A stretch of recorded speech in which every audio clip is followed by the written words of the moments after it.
लवली आनंद पिछली बार 19,000 वोट से हार गए थे आलोक रंजन झा से। इस बार इस क्षेत्र से मौका दिया गया है आईपी गुप्ता को। आईपी गुप्ता नाम है, थोड़ा सोचना तो पड़ेगा। आईपी है नहीं, वीआईपी थी, अब बीजेपी है। बोरा बोराम के विधायक अभी बीजेपी के विधायक हैं। 10,000 का एक बड़ा और जो पूरा फ्रीबीज का पैकेज गया इस बार जनता के बीच में, ये वो क्षेत्र है जहां की हुआ में महिलाओं को पता है, लेकिन वो क्षेत्र है जहां पर महिलाओं को खुल के पता चला है कि क्या मामला है। आरजेडी से बागी होकर के मंजीत सिंह चुनाव लड़ गए थे। इस बार मंजीत सिंह को जगह दिखा दिया गया है और कहीं ना कहीं मिथिलेश तिवारी बनाम प्रेम शंकर यादव का ये चुनाव है। मिथिलेश तिवारी काफी एज में है, पिछली बार 2015 में भी कठिन परिस्थितियों में जीत करके आए थे। चिराग पासवान ने अपने हनुमान को उतार दिया है। जी, संजय पासवान यहाँ से लड़ रहे हैं। संजय पासवान बहुत मजबूत नेताओं में से हैं। इसी सीट पर जीत हार का आंकड़ा 6,000 से नीचे है। जी, 2 पर 2,000 है और 1 पर 3,000 है और 1 पर 6,000 है। तो अब हम एंटर करते हैं मधेपुरा डिस्ट्रिक्ट में। जी हाँ, मधेपुरा डिस्ट्रिक्ट की अगर हम बात करें तो 4 विधानसभा सीटें जो है वहां मौजूद है। आपको बात करें तो यहाँ पे कहीं ना कहीं लड़ाई जो है वो बराबरी की रही है। बात करें तो 2 जदयू को तो 2 आरजेडी को सीट जो है वो मिली थी, लेकिन इस बार का समीकरण क्या कहता है बाबा से जानेंगे। और नमन सर से क्या लगता है बाबा इस बार? देखिए, बहुत कुछ इसमें बदलता हुआ दिखाई नहीं दे रहा है, कारण कि आप जानते हैं यहाँ यादवों का वर्चस्व रहता है। नरेंद्र नारायण यादव जो हैं जदयू से, उनको हरना थोड़ा मुश्किल लग रहा है। निरंजन मेहता वर्सेस सुहासिनी राज का यहाँ लड़ाई है, जिसमें रेणु कुशवाहा को इस बार बदल करके आरजेडी ने दिया है।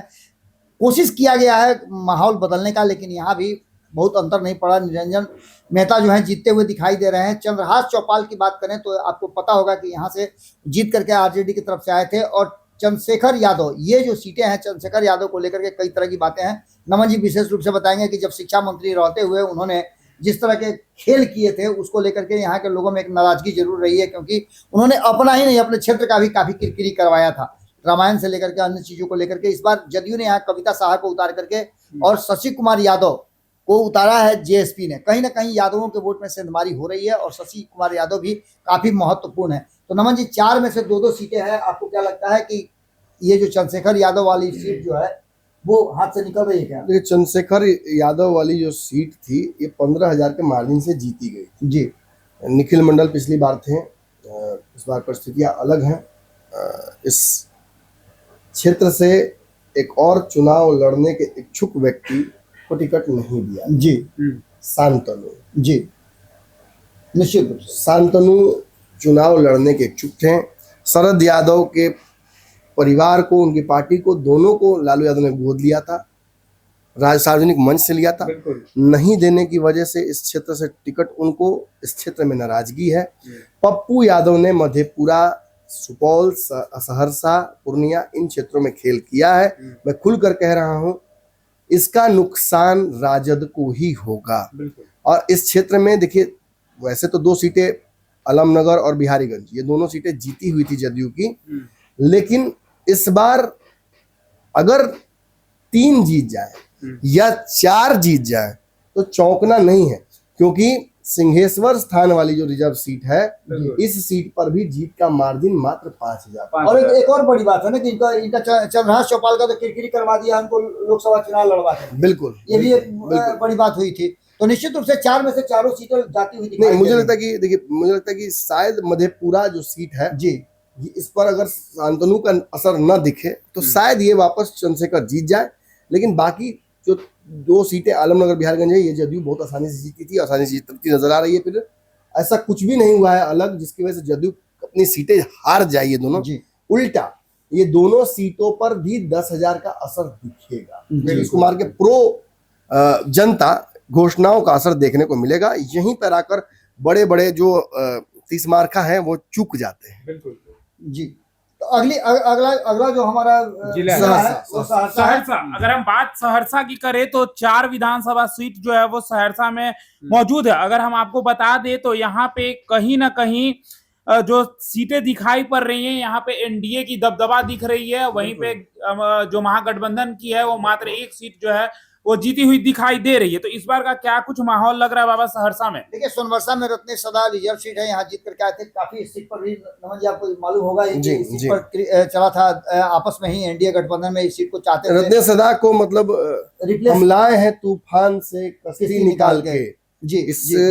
क्षेत्र को रखना मेरे संभाल। बच्चों संभाल के। अरे, किस्मत के साण है। उधर जीतन राम मांझी जब मंत्रिमंडल छोड़ करके बाहर निकले तो इनको मंत्री लॉटरी बनने का लग मौका गया, मिला, तब से लॉटरी है। और उसके बाद लॉटरी है। ठीक है, एक और सहरसा की सीट है नमन जी, ये तो आपके मित्र रत्नेश सदाबाद 13,000 वोट से जीते थे। जी।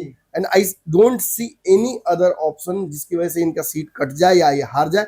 ये सीट सोनबरसा वाली सीट, रिजर्व सीट, ये जीत रही है जदयू। जी ये पुराने खिलाड़ी हैं सब, और रत्नेश सदा कितना बार जीते हैं चेक कर लीजिए। जी। सहरसा आपके मित्र चुनाव लड़ रहे हैं, यहाँ क्या स्थिति है नमन जी? लवली आनंद पिछली बार 19,000 वोट से हार गई थी आलोक रंजन झा से। इस बार इस क्षेत्र से मौका दिया गया है आईपी गुप्ता को। आईपी गुप्ता नाम है, थोड़ा सोचना तो पड़ेगा। आईपी गुप्ता नाम है मेरा। आपका भी है? नहीं, वो बोलते हैं जब जब वीडियो में आते हैं। अच्छा। उत्तम गुप्ता नाम है खबर में आपका। लीन हो गए उत्तम हैं। गुप्ता पान। यहाँ त्रिकोणीय लड़ाई होती हुई दिखाई दे रही है। बीजेपी के आलोक मुझे लगता रंजन झा है। है मुन्ना जो है हाँ वो जनस्वराज से हैं, वो अगर वोट काटेंगे तो वो आलोक रंजन झा का ही काटेंगे। बिल्कुल। जी आईपी गुप्ता का वोट गोलबंद है। बिल्कुल। इनके पक्ष में सारे समीकरण है, लेकिन फिर भी किसी भी सर्वे रिपोर्ट में आईपी गुप्ता को जीतते नहीं दिखाया नहीं जा रहा है, किसी भी सर्वे रिपोर्ट में। डार्क हॉर्स कहीं नहीं। बस एक ही डर है मुझे, ये तो बहुत ईमानदार है क्योंकि इस आदमी को मैं इनसाइड आउट जानता हूं। जी जी आईपी गुप्ता कितना ईमानदार किसी के लिए है, इसका प्रत्यक्ष प्रमाण मैं हूं।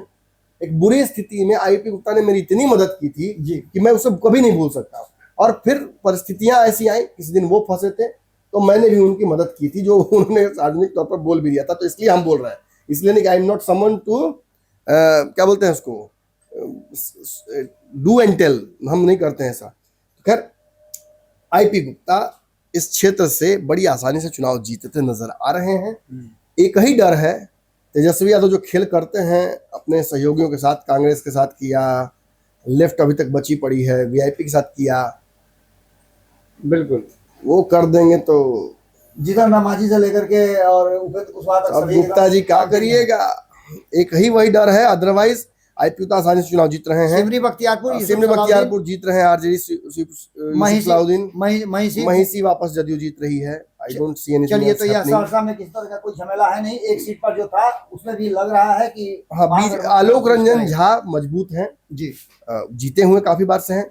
आलोक रंजन झा के खिलाफ एक ही चीज जा रही है कि उनको इस बार, वो है तो गैंगस्टर लेकिन उनके खिलाफ उतर गए हैं मॉन्स्टर। चलिए, मिथिलांचल के गढ़ में हम आते हैं नमन जी, दरभंगा की तरफ लौटते हैं। 10 सीटें हैं दरभंगा की बात कर ले तो 10। गैंगस्टर मैंने कहा तो गैंगस्टर, मैं ये नहीं कह रहा हूँ कि वो गैंगस्टर फिल्म वाले हैं। ये फिल्मी डायलॉग था कि मतलब अगर कोई शेर है तो सवा शेर है अगला। तो चलिए, अब आलोक रंजन झा बहुत शालीन स्वभाव के व्यक्ति हैं, बहुत शालीन स्वभाव के व्यक्ति हैं। तो चलिए अब हम दरभंगा चलते हैं। और दरभंगा की अगर बात करें तो दरभंगा में कुल 10 विधानसभा सीटें मौजूद हैं। वहां बात करें दबदबा की तो यहाँ दबदबा जो है वो एनडीए की देखी जाती है। लेकिन आपको ये भी बता दें कि महागठबंधन की बात करें तो 3 सीटें ऐसी हैं 10 में जहां महागठबंधन ने जीत हासिल की थी। लेकिन इस बार का क्या कुछ माहौल लगता है बाबा और नमन सर बताएं। मैं एक बात बोल देता हूँ, पहले खाता खुल जाएगा इसमें आरजेडी का या महागठबंधन का, थोड़ा मुश्किल है लगता तो नहीं। सर हम कुछ सीट को लेकर बता देते हैं। जो मेन सीट है जहां पे अभी महागठबंधन है, गौराबोराम, जहां से वीआईपी, यही तो पेच है। वीआईपी है नहीं, वीआईपी थी, अब बीजेपी है। अब बीजेपी है। गौराबोराम के विधायक अभी बीजेपी के विधायक हैं जी। और मदन ये क्या नाम है दूसरा, मिश्री लाल यादव, अब उनके जो मिश्री लाल यादव के पुत्र है ना जी, क्या है बाबा, मिश्री लाल यादव जो हाल ही में उन्होंने इस्तीफा दे दिया और था। अब मैथिली ठाकुर हैं अलीनगर से। जी, अलीनगर से मैथिली ठाकुर है। और एक और बता दे सर, दरभंगा रूरल दिख रहा होगा आपको, ललित कुमार यादव आरजेडी सर। हाँ, कहाँ पे, दरभंगा रूरल। हाँ जी, दरभंगा रूरल में यादव। यहाँ इनका जो जीत का आंकड़ा है वो देखे हैं आप, मात्र 2000। तो इस बार इनकी स्थिति भी खराब है। मंत्री रहते हुए जो इन्होंने नहीं किया है उसको लेकर के लोगों में काफी नाराजगी है। और कई लोगों ने मैं आपको बताता हूँ, देखिए मुझे लगता है कि इस क्षेत्र में कुशेश्वर स्थान से स्टार्ट कीजिए जी और आप आ जाइए जाले तक। जी एक भी सीट मुझे नजर नहीं आ रही है जिसमें कहीं भी गुंजाइश बची हो। एकमात्र सीट जिस पर टर्न अराउंड नजर आता है, एक नहीं दो क्या मैं 3 बोल देता हूं आपको, 3 सीटें जो है जिस पर टर्न अराउंड रहते हैं। इन 10 सीटों में एक भी सीट एनडीए हारती नजर नहीं आ रही है। जी लेकिन अगर यू फाइंडिंग ऑड्स, तो मैं ऑड्स बताता हूं। बहादुरपुर की सीट जदयू मात्र 2500 वोट से जीती थी। जी एक छोटा सा यहाँ पेच है। अलीनगर की सीट मात्र 3000 वोट जीती गई थी, इसलिए मिश्री लाल की जगह पर इस बार दे दिया गया है वहां पर मैथिली ठाकुर को, एक बड़ा फैक्टर। दरभंगा रूरल और दरभंगा रूरल ये सीट नहीं, दरभंगा रूरल, हाँ जी। ये आरजेडी के पास थी, ये मात्र 2000 से आरजेडी जीती थी। कोई बड़ी बात नहीं है कि 10,000 का यहाँ जादू चल गया हो और इस सीट पर भी खेल हो गया हो। बिल्कुल मुझे नहीं लगता दरभंगा उत्कर्ष में की दरभंगा में एक भी सीट जीत पा रही है महागठबंधन। बिल्कुल कहीं दूर दूर तक कोई लड़ाई में नजर नहीं आ रहा है मुझे। इस बार इस क्षेत्र से गौरा बोराम से वीआईपी की सीट थी, वहां पेच फंस गया। गौरा बोराम सीट पिछली बार 8000 वोट से जीता गया था। मुझे लगता है इस बार भी वही खेल होता नजर आ रहा है मुझे। बिल्कुल थोड़ा डिफरेंस कम हो जाए लेकिन जीत जरूर जाएगा यहाँ से एनडीए। और दरभंगा की जो सीट थी वीआईपी के पास, दरभंगा सीट जो थी वो भी मुझे नहीं लगता है इस बार है। मुझे लगता है कि यहाँ पे भी वीआईपी का खाता खुलता थोड़ा डिफिकल्ट लग रहा है इस बार। चलिए लेकिन एक सीट है केसरिया वाली, वहां कुछ हो सकता है खेल। चलिए मुजफ्फरपुर सर क्या, तो चलिए अब हम चलते हैं मुजफ्फरपुर। और हम आपको बता दें कि मुजफ्फरपुर की जितनी विधानसभा सीटें हैं उस पर मैं खुद ग्राउंड मुजफ्फरपुर की बात आप कीजिएगा तो आप तो गए ही थे। मैं एक बात बोल दूं जी, मुजफ्फरपुर में एनडीए के हाथी को गिराने की कोशिश इस बार जबरदस्त की गई है। बिल्कुल और मुजफ्फरपुर में आप जहां गए हैं वहीं उत्कर्ष इसी क्षेत्र के रहने वाले हैं। 2 साल पत्रकारिता भी इन्होंने यहाँ की है और इनके पास भी बहुत इन्फॉर्मेशन। मैं चाहूंगा कि आप दोनों इस मुजफ्फरपुर की सीटों को बताएगा अपने ढंग से। बिल्कुल बताइए, आप दोनों डिस्कस कीजिए आपस में। बिल्कुल सर, पहला जो इसमें सीट है वो गाय घाट है सर। वहां से आरजेडी से निरंजन राय लड़ रहे हैं। वहीं जेडीयू की टिकट पर कोमल सिंह चुनाव लड़ रही है जो दिनेश सिंह की बेटी है। अगर मैं कह दूं गाय घाट महागठबंधन जीत रही तो बिल्कुल संभावना है। आप क्या कहिएगा? देखिए सर, मैं जब गायघाट में मौजूद था 60-40 का चांसेस है। 60 टुवर्ड्स महागठबंधन, 40 टुवर्ड्स नहीं 60 sir JDU, 60 JDU. Komal Singh जीत भी सकती हैं। बिल्कुल 60% चांसेस दे रहे हैं तो फिर तो मतलब बड़ा मेजोरिटी ऑफ मतलब आप दे रहे हैं। तो मुझे लगता है, हालांकि मैं मानता हूं कि सर एक बार मैं भी क्या बिल्कुल बोलिए। हाँ जी, देखिए मैं भी गायघाट में मौजूद था, ग्राउंड जीरो से मैंने वहाँ पब्लिक ओपिनियन भी किया था। और जब दर्शकों से मतलब कि जो जनता थी उनसे जब बातचीत हो रही थी सर हमारी, तो वहां के जो जनता थे वो साफ तौर पे कहीं ना कहीं एनडीए की तरफ उनका झुकाव ज्यादा था। मतलब जितनी बातें मेरी हुई थी। लेकिन मैं बताता हूँ कॉलर पकड़ा पकड़े वाला इंसिडेंट का बड़ा वहाँ चर्चा है। जदयू और हालांकि उनके पिता जदयू के ही हैं जी, लोजपा से टिकट थी और उनके बीच में जो विवाद हुआ उसकी वजह से कहा जा रहा है कि लोकल लेवल पे दिनेश सिंह मैनेज कर सकते हैं, ये कोमल सिंह से मैनेज होने वाला नहीं है।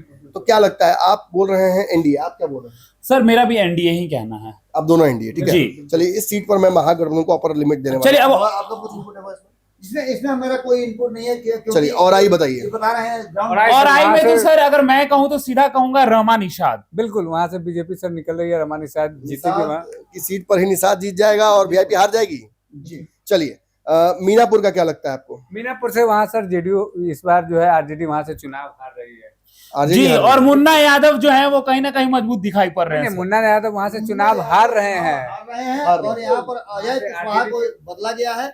अजय कुशवाहा का एज नजर आ रहा है। तो वहीं बोचहा की बात करें तो एक बार फिर से अमर पासवान का एज है। एज नहीं है बाबा, अमर पासवान वहां से चुनाव हार सकते हैं क्योंकि रिकॉर्ड बहुमत वहां जो मतदान हुआ है और कहीं ना कहीं लड़ाई जो है वहां भी 60-40 की है। अब आगे बताइए सकरा का क्या लगता है? बेबी कुमारी को एज है?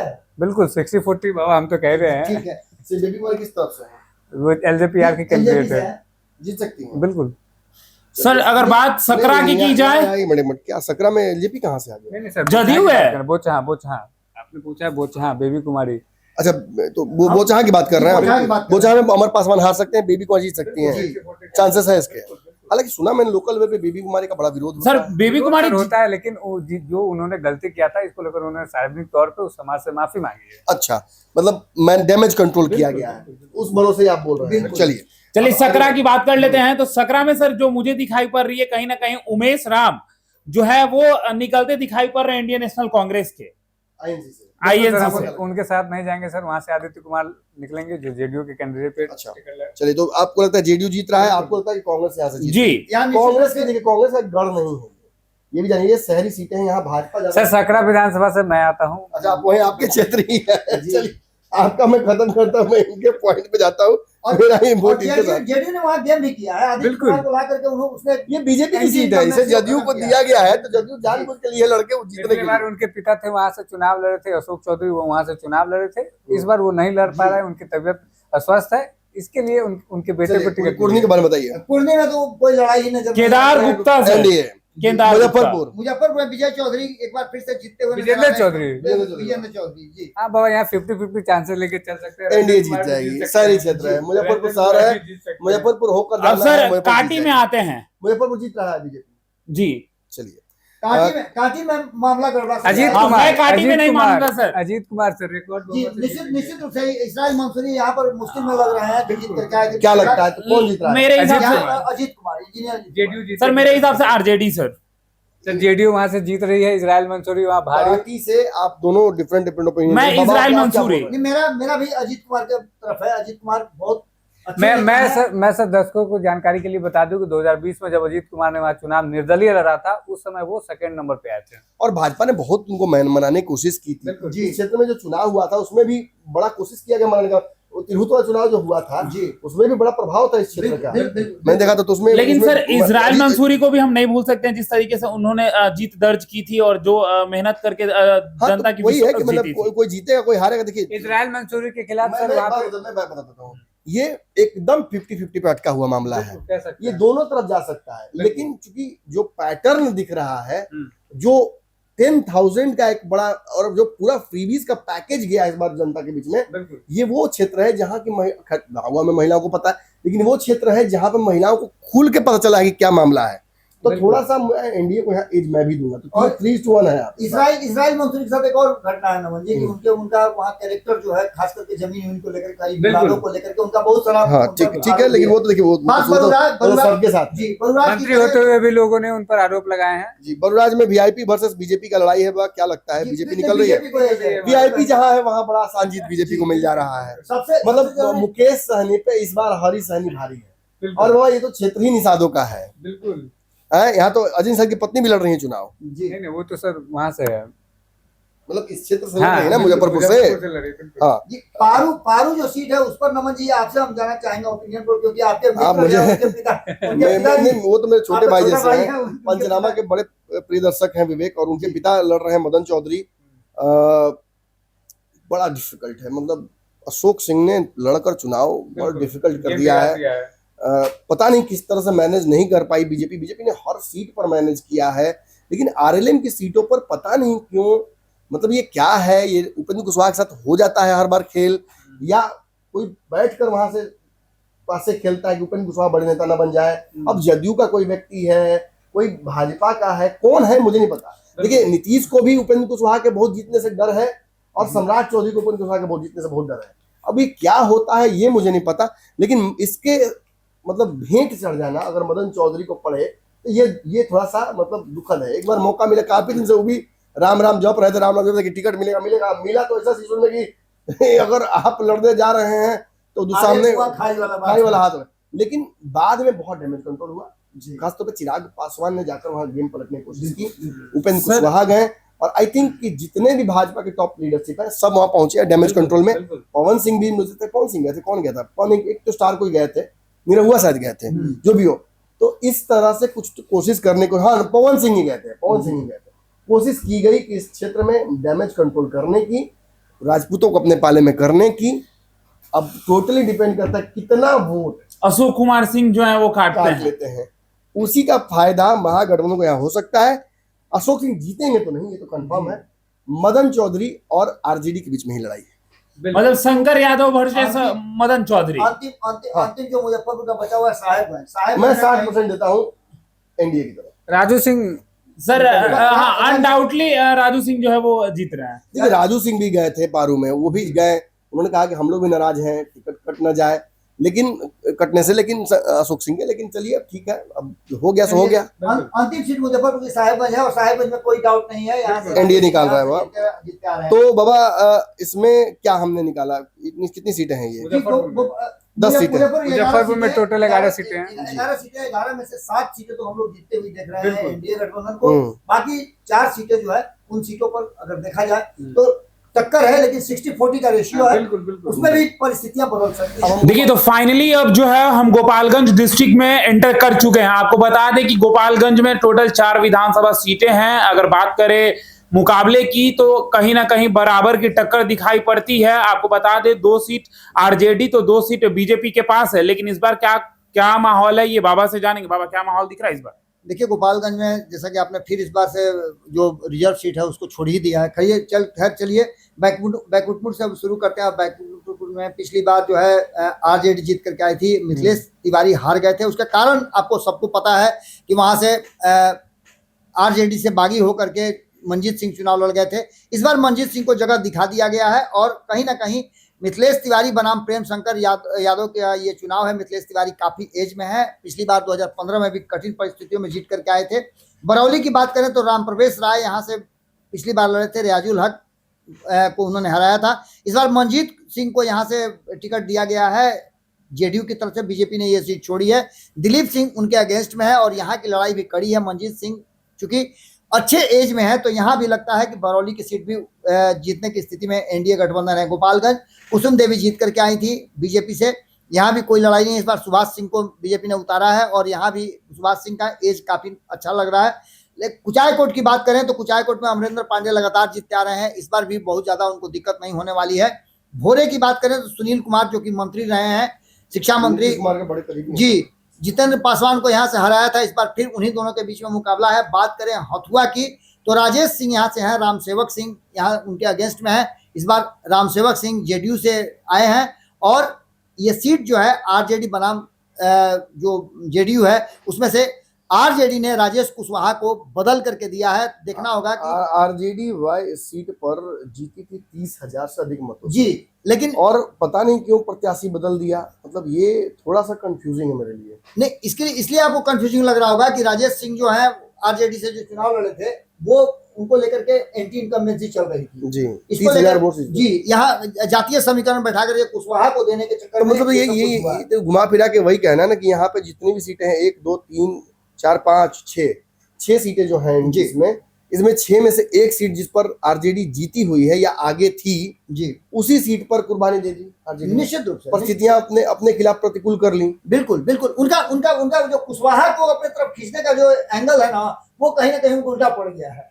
तो क्या लगता है 30,000 से जीते थे, मतलब ये भी साबित करता है ये बात कि इस क्षेत्र में जातीय गोलबंदी आरजेडी के पास है। तो ये हो सकता है कि आरजेडी जीत जाए लेकिन आंकड़ा कम हो जाए। 2 सीटें उनके पास थी, 2 में से दोनों सीटें उनके हाथ से जाती हुई दिखाई दे रही है। बैकुंठपुर तो मिथिलेश तिवारी जीत रहे हैं, सेम साइड गोल कर लिया है। मिथिलेश तिवारी तो जीत रहे हैं, बैकुंठपुर में कोई कंफ्यूजन नहीं है। एक बस यही सीट है हथुआ वाली जहाँ पे आरजेडी बच सकती है जी, तो मुझे लगता है बच जाएगी।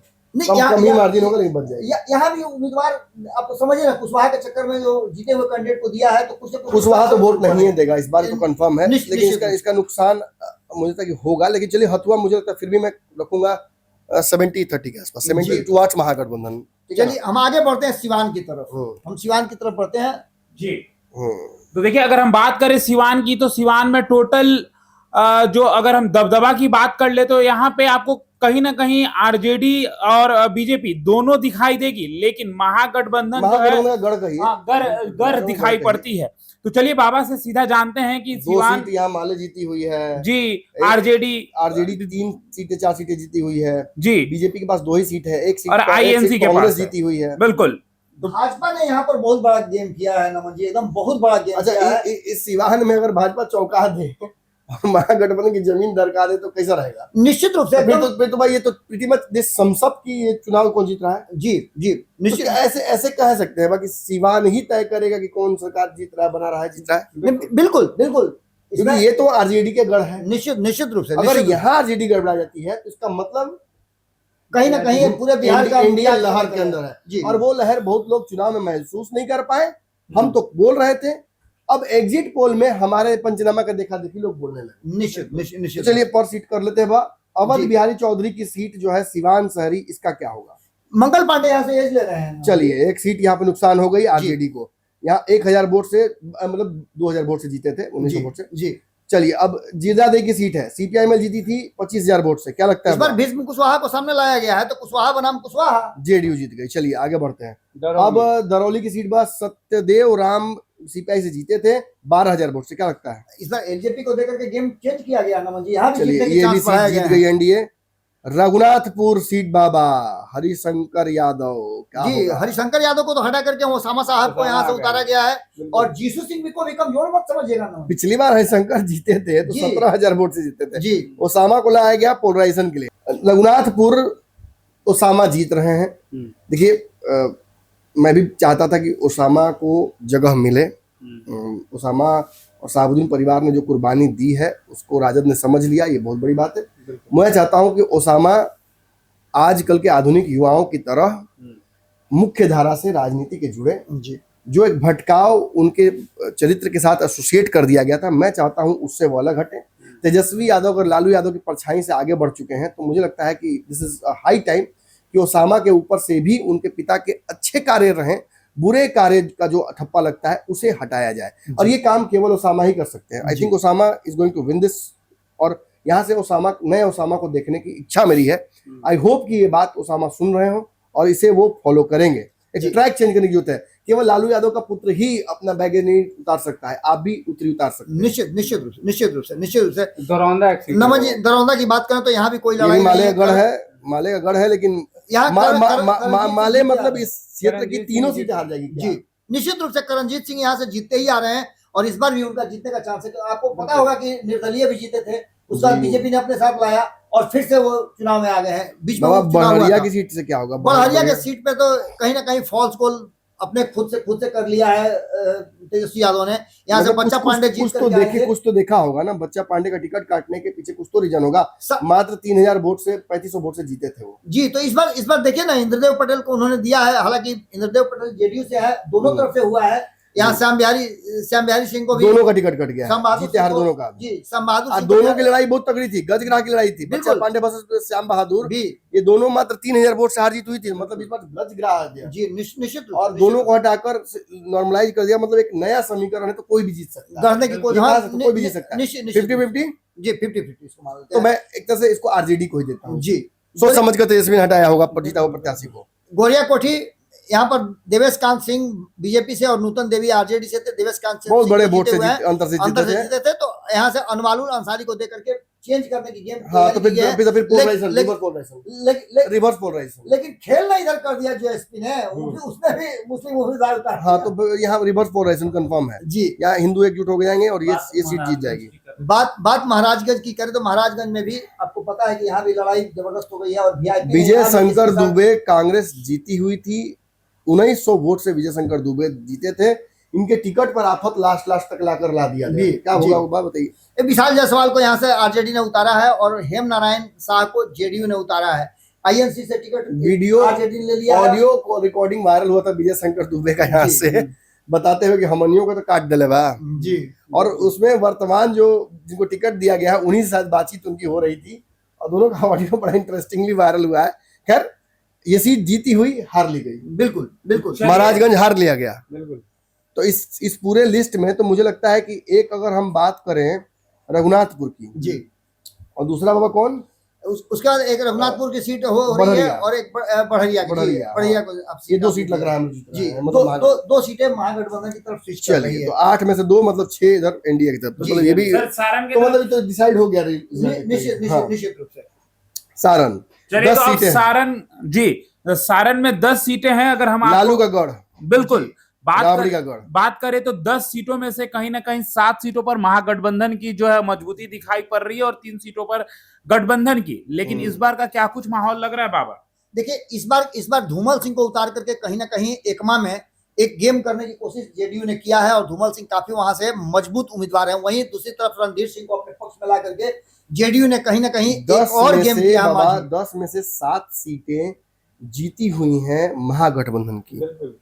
ये भी मतलब सिवान के बाद ये भी वो जमीन है जिसे बचाना बहुत जरूरी है। जी, अगर नंबर मजबूत रखने हैं, सरकार बनानी है, तेजस्वी मुख्यमंत्री बनना है, तो ये 10 की 10 सीटें आपको जीतनी होंगी, एक भी दाएं बाएं नहीं।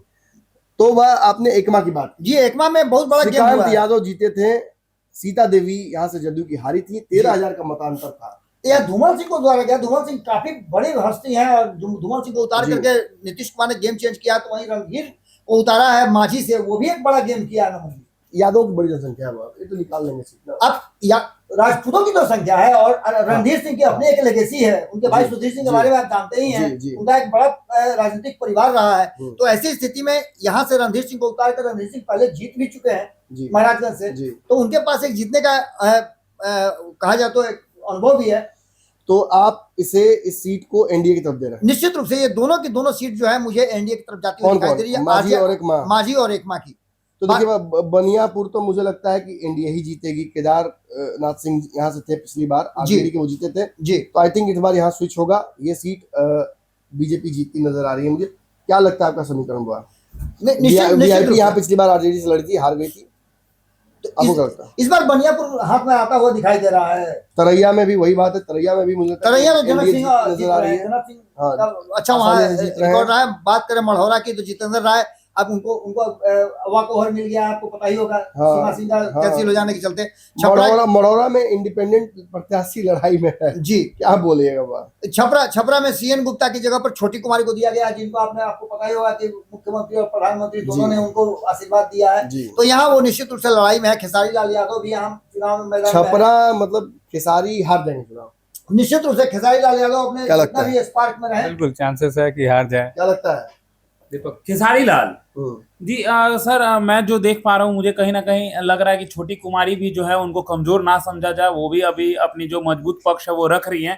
लेकिन सर खेसारी लाल को भी नकारा नहीं जा सकता स्टार है। पावर है, ललटेन पावर है। बिल्कुल, और जिस तरीके से खेसारी लाल कह रहे हैं कि लड़ाई ना, ललटेन और लेड बल्ब की लड़ाई है जी, और सर खेसारी लाल जिस तरीके से वादा कर रहे हैं, दावा कर रहे हैं कि मैं आऊंगा तो युवाओं की बात करूंगा। मैं बताता हूँ, खेसारी लाल यादव अगर देख रहे होंगे वीडियो तो समझ लें, दो बयान उनके, दोनों बयान ने बड़ा नुकसान किया है उनको, और दोनों बयान कौन से हैं वो जानते हैं। एक राम मंदिर को लेकर, इसको लेकर सेंटिमेंटल वहाँ हिंदुत्व में हुआ है, यादव भी उससे बहुत नाराज हैं। दूसरा, उन्होंने अपनी पत्नी को लेकर पता नहीं क्या बयान दिया, वो समझ में ही किसी को नहीं आया। जी और उसको लेकर बड़ा कंफ्यूजिंग हो गया। और फिर हम नहीं लड़ना चाहते थे, हमको लड़ना चाहते थे, वो बहुत सारी। और फिर शायद उनकी पत्नी होती तो एक मामला दूसरा होता है। निरहुआ ने जो फिर बोल दिया उनको, एक नाम टैग दे दिया, उससे भी वहां पर असर पड़ना शुरू हुआ। और फिर जाकर बार बार वो बीजेपी के उन मंत्रियों से, सांसदों से मिल लेते हैं जो उनके बड़े भाई ताकत इस इंडस्ट्री में है, चाहे वो मनोज तिवारी हो या पवन सिंह हो या निरहुआ हो या जो हो, या वो एक और है जो गोरखपुर वाले रवि किशन, वो इन लोगों से मिलने के चलते वो हल्के हो जाते। खैर चलिए, आई होप कि वो जीत जाए, लेकिन ऐसा होता नजर नहीं आ रहा है। गरखा की बात करें तो गरखा भी एक ऐसा सीट है नमन जी, जिसमें ज्ञानचंद माझी वर्सेस सुरेंद्र राम यहाँ जीत करके आए गरखा में थे। सीमांत मृणाल जो है यहाँ से गरखा में महागठबंधन बहुत आगे है जी, लेकिन सीमांत मृणाल ने यहाँ पर तैयारी अंतिम समय में वो आए, उनकी तैयारी कहीं और थी जी, वो अलौली से तैयारी कर रहे थे, अंतिम समय में आए तो एक बाहरी का नैरेटिव खूब किस चुनाव में खेला गया है उनके खिलाफ। अगर ये लह गया तो फिर सीमांत मृणाल नहीं जीत पाएंगे। लेकिन अगर नहीं रहा, क्योंकि चिराग पासवान ने अपनी सारी ताकत लगा दी है। बिल्कुल परिवार के सदस्यों को जिताने में चिराग पासवान कितना मेहनत करते हैं और कितना डेडिकेटेड है, इस बात से अंदाजा लगाया सकता है कि अलौली सीट छोड़ने को लेकर उन्होंने ये दावा किया है कि अलौली सीट मैंने इसलिए छोड़ दी ताकि मेरा दूसरा भाई जो कि मेरे दुश्मन चाचा का बेटा है, मेरे बेटे जैसा भी है, वो चुनाव जीत सके जी। तो इतना दूर सोचना, इतनी बड़ी बात करना, खून के लिए इतना दूर तक ट्रेवल करना, ये रामविलास पासवान के संस्कार हैं और ये चिराग पासवान को चुनाव से पहले ही बहुत आगे पहुंचा देता है। मैंने सेल्फलेस कहा था ना जी, वो देखिएगा, याद रखिए, वो टिक जाएगा उनके साथ नाम। निश्चित रूप से अमनौर की बात करें तो यहाँ भी कोई बहुत बड़ी लड़ाई नहीं है, मंत्री लड़ रहे हैं और एनडीए मंटू, इसमें कोई दिक्कत नहीं। छोटे लाल राय लौट करके आए हैं, मंटू लड़ रहे हैं। मंटू ने अपना एक ग्राफ पिछले साल भर में बहुत ऊंचा कर लिया। उनको मंत्री मतलब किसी ने बनाया नहीं है, वो खुद बन गए जी। बिल्कुल लड़कर मंत्री बन गए हैं। छोटे लाल राय आरजेडी से जीते थे, इस बार जेडीयू से लड़ रहे हैं, उनको सिंबल मिल गया है, तो यहाँ भी बहुत बड़ी लड़ाई नहीं। लेकिन हालांकि करिश्मा राय को उतार करके आरजेडी ने खेल जरूर किया है। हाँ, तो यहाँ की लड़ाई एक दिलचस्प मोड़ पे नजर आ रही है। बिल्कुल, देखिए पिछली बार चंद्रिका राय को लड़ाया गया था, रिजल्ट पक्ष में नहीं आया था। इस बार आरजेडी ने दूसरा गेम खेलने की कोशिश की, मतलब तेज प्रताप को टिकट नहीं दे रहे, तेज प्रताप की साली को टिकट दे रहे हैं। जी, तो अब क्या इसका फायदा होता है नुकसान होता है, खैर वो बात सोनपुर की करें तो यहाँ से रामानुज यादव लगातार जीतते आ रहे हैं। विनय सिंह को इस बार फिर से मैदान में उतारा गया और इन्हीं दोनों के बीच में लड़ाई है। सोनपुर तो एनडीए निकाल लेती है, वो हर बार वो डिफरेंस कम बेसी हो, लेकिन 5,000-6,000 का, लेकिन वो निकाल लेती है। मुझे तो होगा, मैं थोड़ा सा परसा को लेकर हूँ। परसा में हो सकता है कि एक सरप्राइज देखने को मिले। एक सीट यहाँ पर जो परसा वाली है, ये आरजेडी फिर से निकालने में सफल हो सकती है। डिफरेंस भी बहुत बड़ा था पिछली बार जी, का। तो सोनपुर में बस बता रहा था कि रामानुज यादव आरजेडी से हैं जो लगातार जीतते आ रहे हैं। विनय कुमार को इस बार बीजेपी ने उतारा है, पिछली बार भी उतरे थे। क्या यहाँ क्या लगता है कि क्या आरजेडी रिटेन करेगी या फिर विनय कुमार? नहीं, सोनपुर एनडीए आसानी से जीतती नजर आ रही है मुझे। चलिए हाजीपुर की बात करते हैं। अवधेश सिंह बीजेपी से है और देव कुमार चौरसिया है वैशाली डिस्ट्रिक्ट में जी। चलेंगे। तो अब वैशाली में हम आ चुके हैं। आपको बात करके बता दें कि वैशाली में बहुत जो है मुश्किल होने वाला है वैशाली का समीकरण। जी, यहाँ बहुत टोटल टफ सर टोटल 8 विधानसभा सीटें जो है वो वैशाली में है सर। ठीक, बीजेपी आरजेडी का गढ़ है सर 4-4 दोनों तरफ है, 50-50। दोनों तरफ 4-4 है सर। वही में 50-50 गाड़ दोनों का है आरजेडी। और एक इसमें पेमन बनाने के लिए कांग्रेस के पास राजा पाकर की सीट है, प्रतिमा दास। इसमें एक और सीट है, महुआ की सीट भी बड़ा इंपॉर्टेंट अब मैं कह रहा हूँ सारे डिफिकल्ट सीटें तो इसी में है जी। महुआ आप कह रहे हैं, हम कह रहे हैं राघोपुर। जी, निश्चित रूप से बचेगा राजा पाकर भी सर, राजा पाकर, लालगंज राजा पाकर। मनहारो कैसे भूलिएगा, प्रदेश अध्यक्ष लड़ रहे हैं उमेश कुशवाहा। बिल्कुल। चलिए तो अब इस पे बात करते हैं। अवधेश सिंह हाजीपुर से हैं बाबा जी, बीजेपी से जीते हुए हैं, बहुत कम मार्जिन से 3,000 वोट से हार जीत हुई थी। क्या लगता है इस बार क्या जीत समीकरण? जाएंगे, कोई दिक्कत नहीं होगी। अवधेश पिछली सिंह बार लड़ रहे हैं। पिछली बार समीकरण कुछ अलग था, इस बार समीकरण बदले, अवधेश सिंह ही लड़ रहे हैं, ये आराम से चुनाव जीत रहे हैं।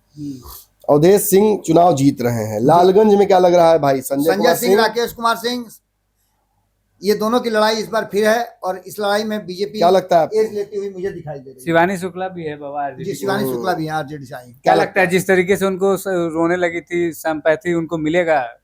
मुझे लगता है कि कोई सिंपैथी मिलेगा नहीं। आरजेडी का एक एक्सपेरिमेंट है। उन्होंने एक गलती कर दिया ये बोलकर कि मैं चुनाव लड़ने के लिए कुछ काम के लिए नहीं आई हूँ, बस पिता को बाहर निकालने आई हूँ।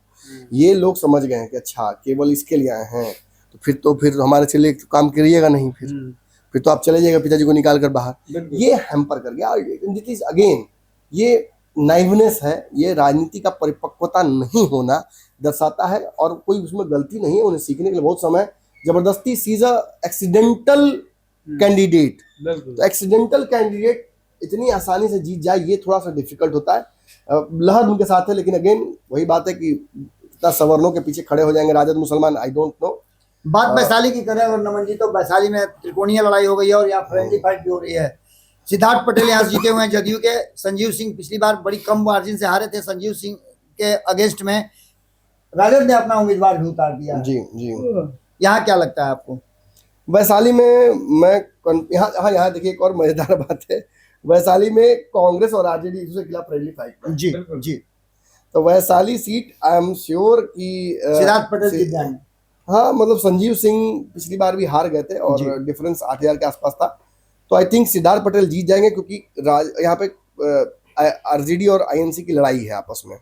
और रही बात महुआ की, तो महुआ से कोई कुछ भी कह ले, मैं कहता हूँ संजय सिंह जीतते नजर आ रहे हैं मुझे। जी, या तो संजय सिंह जीतेंगे या बहुत कम मार्जिन से तेज प्रताप यादव जीत जाएंगे। जी, मुकेश यादव का चांसेस नहीं है। मुकेश रोशन यादव है ना? बिल्कुल यादव है। हाँ, तो फिर क्या कहानी कुछ राजा पाकर में प्रतिमा दास का क्या लग रहा है? महेंद्र सीपीआई अगेंस्ट बागी बहिलरवा। प्रतिमा दास का पिछले बार भी प्रतिमा थोड़ा हिल रहा था। जी, प्रतिमा दास पिछले बार 1700 वोट से जीती थी। जी, ये तो गड़बड़ा जाएगा बाबा, ये तो गई काम से। तो इसका मतलब ये जेडीयू को जा रही है। ये आईएनसी गई, 10 के नीचे आईएनसी के जाने का खाता यहाँ पे खुल गया। राघोपुर का क्या स्थिति? क्या आप क्या बोल रहे हैं राजा पकड़ से? नहीं बाबा, नहीं, हमारा भी वही है महेंद्र। राघोपुर ही बोलने वाले थे। अच्छा, राघोपुर बोलना था। राघोपुर, हाँ, सबसे डिफिकल्ट सीट। आई थिंक तेजस्वी को जीत जाना चाहिए, बट जितने भी आंकड़े हैं आई थिंक उन्हें भी कुछ कहना होगा इसमें। मुझे लगता है कि आंकड़े ना अपनी बाजीगरी कर गए तो तेजस्वी यादव अपना चुनाव हार जाएंगे। ये जितने भी एग्जिट पोल्स हैं जिन्होंने 60 से 50 के बीच और 70 मैक्सिमम 80 मैक्सिमम दिया है पूरे महागठबंधन का टोटल, अगर इनकी बातें सच होती है, अगर महागठबंधन 90 से नीचे आता है तो तेजस्वी यादव अपना सीट हार जाएंगे सर, कंफर्म। सर जैसा कि आपने मेरे से सवाल किया, अगर मैं भी राघोपुर की बात करूं तो जो मैंने देखा अभी तक, सर राघोपुर में हम सतीश कुमार राय को नहीं भूल सकते, सतीश कुमार यादव को नहीं भूल सकते, इसलिए क्योंकि ये वही हैं जो 2010 में राबड़ी देवी को हराकर देखिए खेला कर दिया था। एक चीज मैं और यहाँ जोड़ दूं कि राघोपुर में एक खेल और हो रहा है। कुछ लोग वहां कह रहे हैं कि नित्यानंद राय सतीश राय के पीछे पड़े हुए हैं। अब वो क्यों पड़े हैं आई डोंट नो। कुछ लोग वहां के कह रहे हैं कि सतीश राय को हराने का खेल नित्यानंद नहीं करवा रहे हैं, लेकिन उनके लोग करने की कोशिश कर रहे हैं। अच्छा। और इस क्षेत्र में मुकेश रोशन, जो कि इस क्षेत्र में पिछली बार लड़े थे एलजेपी की टिकट पर, 25,000 वोट लाया था, 30,000 वोट से तेजस्वी जीते थे, वो पूरा समर्थन कर दिए हैं इस बार सतीश राय को, एनडीए को। एनडीए ज्वाइन भी कर लिए हैं वो, बीजेपी लोजपा छोड़कर स्नातक लड़ने गए थे, फिर आके यहाँ पे वापस चले आए। मुकेश रोशन नहीं, राकेश रोशन, जी। राकेश रोशन ने समर्थन दे दिया है, वो ज्वाइन कर चुके हैं बीजेपी, और वो लगातार वहां से लाइव वीडियोस लोगों के बीच जाकर वो एहसास कराने की कोशिश कर रहे हैं। तो आई थिंक राघोपुर में ना गरारी फंसा हुआ है, यहाँ कुछ भी हो सकता है। ये उन सीटों में से हैं जो चौंका सकती है पूरे बिहार के लोगों को। मैं एक पॉइंटर दे देता हूँ, क्योंकि देखिए पॉइंटर देते खांसीएगा तो थोड़ा मेरे पास एक बार इलाज करा लीजिएगा, खांसीएगा तो एक बार दिखा लीजिएगा, बस इतना ही। उसी तरह से मैं कह रहा हूं, अगर 90 से नीचे आ जाती है महागठबंधन तब तेजस्वी चुनाव हार जाएंगे राघोपुर से कंफर्म। बिल्कुल, थोड़ा उसके लिए नीचे आना पड़ेगा बार को। चलिए और कौन बच रहा है? महनार। मैं तो मेहनार गया था सर, ग्राउंड महनार में तो बाबा क्या होगा, देखिए उमेश कुशवाहा दांव पर हैं। जी, पिछली बार निश्चित रूप गड़बड़ा से गया था, पिछली बार गड़बड़ा गया था, लेकिन इस बार लग रहा है कि उमेश कुशवाहा सदन पहुंच जाएंगे पक्का। जी, इस बार बहुत पूरा लोग उम्मीद है। उनको भी हराने में लगे हुए आप हैं। देखे होइएगा कि पूरी तरह से देखे होइएगा पूरी तरह से वो अपना जो अध्यक्ष का पद है छोड़ करके अभी चुनाव में लगे हुए हाँ, तो बहुत लोग उनको भी हराने में लगे हुए हैं, बस हम जी। कह दिए। मुझे लगता है कि शायद गड़बड़ा जाए अध्यक्ष जी, देख लेते हैं। पातेपुर पातेपुर, हाँ पातेपुर से एनडीए निकाल रही है सीट। पातेपुर लखिंदर कुमार रोशन जी और शिवचंद्र राम, लखिंदर पासवान है ये, याद है मुझे। जी, लखिंदर पासवान है। और ये लखिंदर पासवान के खिलाफ एक वीडियो आरजेडी वालों ने वायरल कर दिया था, पासवान को गरियाते हुए, जी जाति सूचक करते हुए। अब ये वीडियो पूरे चुनाव वायरल हुआ है। बिल्कुल। अब इसका कैसे उपयोग दुरुपयोग कर पाया होगा कोई, उस पर डिपेंड करता है, लेकिन आई थिंक एनडीए से ये फिर जीत जाएंगे। जी, प्रेमा चौधरी को इनके अगेंस्ट में उतारा गया हमें। ये बड़े मार्जिन से जीते भी थे पिछली बार, 25-30 हजार वोट से जीते जी थे। समस्तीपुर डिस्ट्रिक्ट की बात करेंगे। समस्तीपुर की हम बात करें। समस्तीपुर काफी चर्चित जिला है और चर्चित लोग भी हैं, यहाँ से कई मंत्री भी है, मंत्री भी चुनाव यहाँ से लड़ रहे हैं। कल्याणपुर कई लोग महेश्वर संतरी भी हजारी। हैं, संतरी भी हैं और मंत्री भी हैं, और नवरत्न भी एक है। तो कल्याणपुर सीट बाबा, कल्याणपुर से क्या लगता है? महेश्वर हजारी पिछली बार जीते थे, 10,000 का वोट डिफरेंस था, इस बार भी निकालेंगे। इस बार क्या लगता है आपको? कोई दिक्कत उनको नहीं होनी चाहिए, क्योंकि वहाँ विधायक थोड़े जीता रहे, वहाँ तो मंत्री जीता रहे हैं। तो निश्चित रूप से आपको ज्यादा उसमें समस्या नहीं है। बात करें वारिस नगर की, तो अशोक कुमार- कल्याणपुर से एनडीए, हाँ, वारिस नगर से फिर माले है इस बार, क्या लगता है आपको? जेडीयू दोनों सीटें जीती हुई थी, मुझे लगता है दोनों रिपीट हो जाएगी। जी, निश्चित रूप हाँ, से। अब असली मुश्किल सीटों पर हम आ रहे हैं। समस्तीपुर शहरी पिछली बार जीता हुआ था अख्तरुल इस्लाम शाहीन का, आरजेडी 4,500 मतों से जीते थे ये। जी, क्या लगता है भाई, इनके ऊपर थोड़ा सा इस बार है खतरा? जी खतरा तो है। असमेघा ये देवी जो है यहाँ एज लेती हुई दिखाई दे रही है, और नीतीश कुमार का जो दसहजरिया बाबा वाला है वो जी, जाएंगे। असर दिखाई दे चलिए रहा है। ये सीट 50-50 रखते हैं हम। जी। ये मुझे लगता है कि ये गड़बड़ाएगा सीट। बिल्कुल। उजियारपुर सीट, उजियारपुर भी देखिए बड़ा इंपॉर्टेंट है। आलोक मेहता लड़ने गए हैं, बड़ा विरोध हुआ था, जी, विरोध वीडियो वायरल हो गया था। तो हुआ था, लेकिन प्रशांत पंकज जो वहाँ से उतारे गए हैं आरएलएम से, बहुत ज्यादा प्रभाव एकदम नहीं छोड़ कमजोर पाए। है, बाघ बकरी वाली लड़ाई है। बाघ सर बकरी की निकलते लड़ाई। हुए दिखाई पड़ रहा है। आलोक मेहता साइंस जीत जाएंगे चुनाव। मोरवा में रणविजय साहू की भी स्थिति अच्छी है नमन जी, वो भी तेजस्वी यादव के सिपह सलारों में से एक है, जी, उनके नवरत्नों में से। निकाल लेंगे। यहाँ भी कोई अच्छा दिक्कत खासा नहीं है। डिफरेंस से जीते थे, निकाल लेंगे। सराय रंजन की बात हम आपसे जानना चाहेंगे नमन जी। सराय रंजन तो काफी विजय चौधरी को लेकर के चल रहा था। सराय रंजन में एक तारा टूटेगा, एक तारा टूटेगा, एक तारा। एक तारा टूटेगा।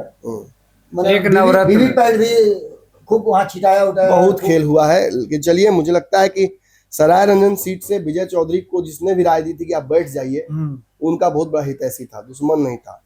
चलिए आई थिंक उन्हें बैठ जाना चाहिए था। ये सीट कुणाल कुमार ने, एक और भूमिहार जो बागी हो गया, जिसे वीआईपी टिकट नहीं दे पाई, जिसे तेजस्वी यादव टिकट नहीं दे पाए।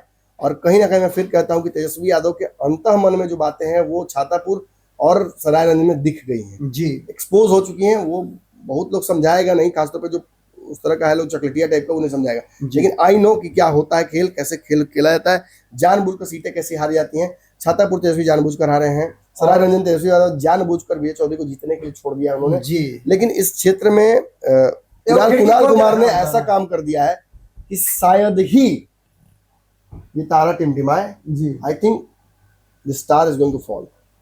बिल्कुल। मोती नगर की बात करें, राजेश सिंह और एजिया यादव, यहाँ भी बहुत बड़ी लड़ाई नहीं दिखाई दे रही है, सीधी सीधी जीत नजर आ रही है। तो बात करें विभूतिपुर की, तो अजय कुमार सीपीएम से हैं और यहाँ से रवीना कुशवाहा को इस बार जेडीयू ने उतारा है। क्या लगता है कि एक महिला कार्ड खेल करके कहीं ना कहीं एक बड़ा गेम किया है क्या 10 बाबा ने?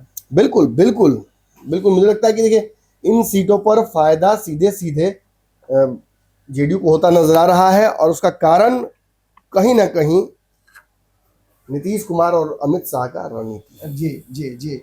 हम चाहेंगे कि अगले जिला हसनपुर पहुंचने से पहले- हसनपुर बहुत छोड़ जी हसनपुर छूट गया बाबा। जी हसनपुर और रोसड़ा जो है वो रह गया है, बिल्कुल। जिसे जिसे हम चाहते हैं कि बाबा उसको भी बता दीजिए, रोसड़ा के लोग देख रहे हैं। मोहिद्दीनगर एनडीए हुआ जी बिल्कुल। मोदी तो नगर एनडीए- विभूतिपुर आपको क्या लगता है कि सीपीआई और जेडीयू की लड़ाई कौन आपको लगता है? जब विभूतिपुर में यहाँ पर जेडीयू जेडीयू निकल। रोसड़ा में क्या लगता है बाबा? रोसड़ा में भी बीजेपी जीत कांग्रेस जाएगी। गड़बड़ा जाएगी?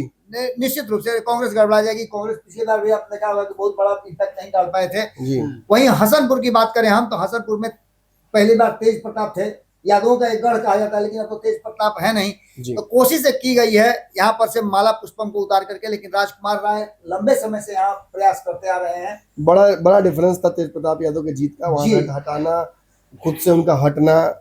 आई थिंक उनको भी समझ में आया कोई फील्डिंग यहाँ पे सेट होगी। निश्चित रूप से तो राजकुमार तेज राय प्रताप को भागना ही एक बड़ा इशारा है। हाँ जी, ये सीट जो है कहीं ना कहीं मुझे जो लग रहा है कि ये सीट एक जेडीयू के खाते में यानी एनडीए खाते में जाती हुई दिखाई दे। बेगूसराय जिले की तरफ बढ़ेंगे हम, और यहाँ 7 विधानसभा सीटें हैं। 4 महागठबंधन ने जीते हैं और 3 एनडीए गठबंधन ने यहाँ जीता है।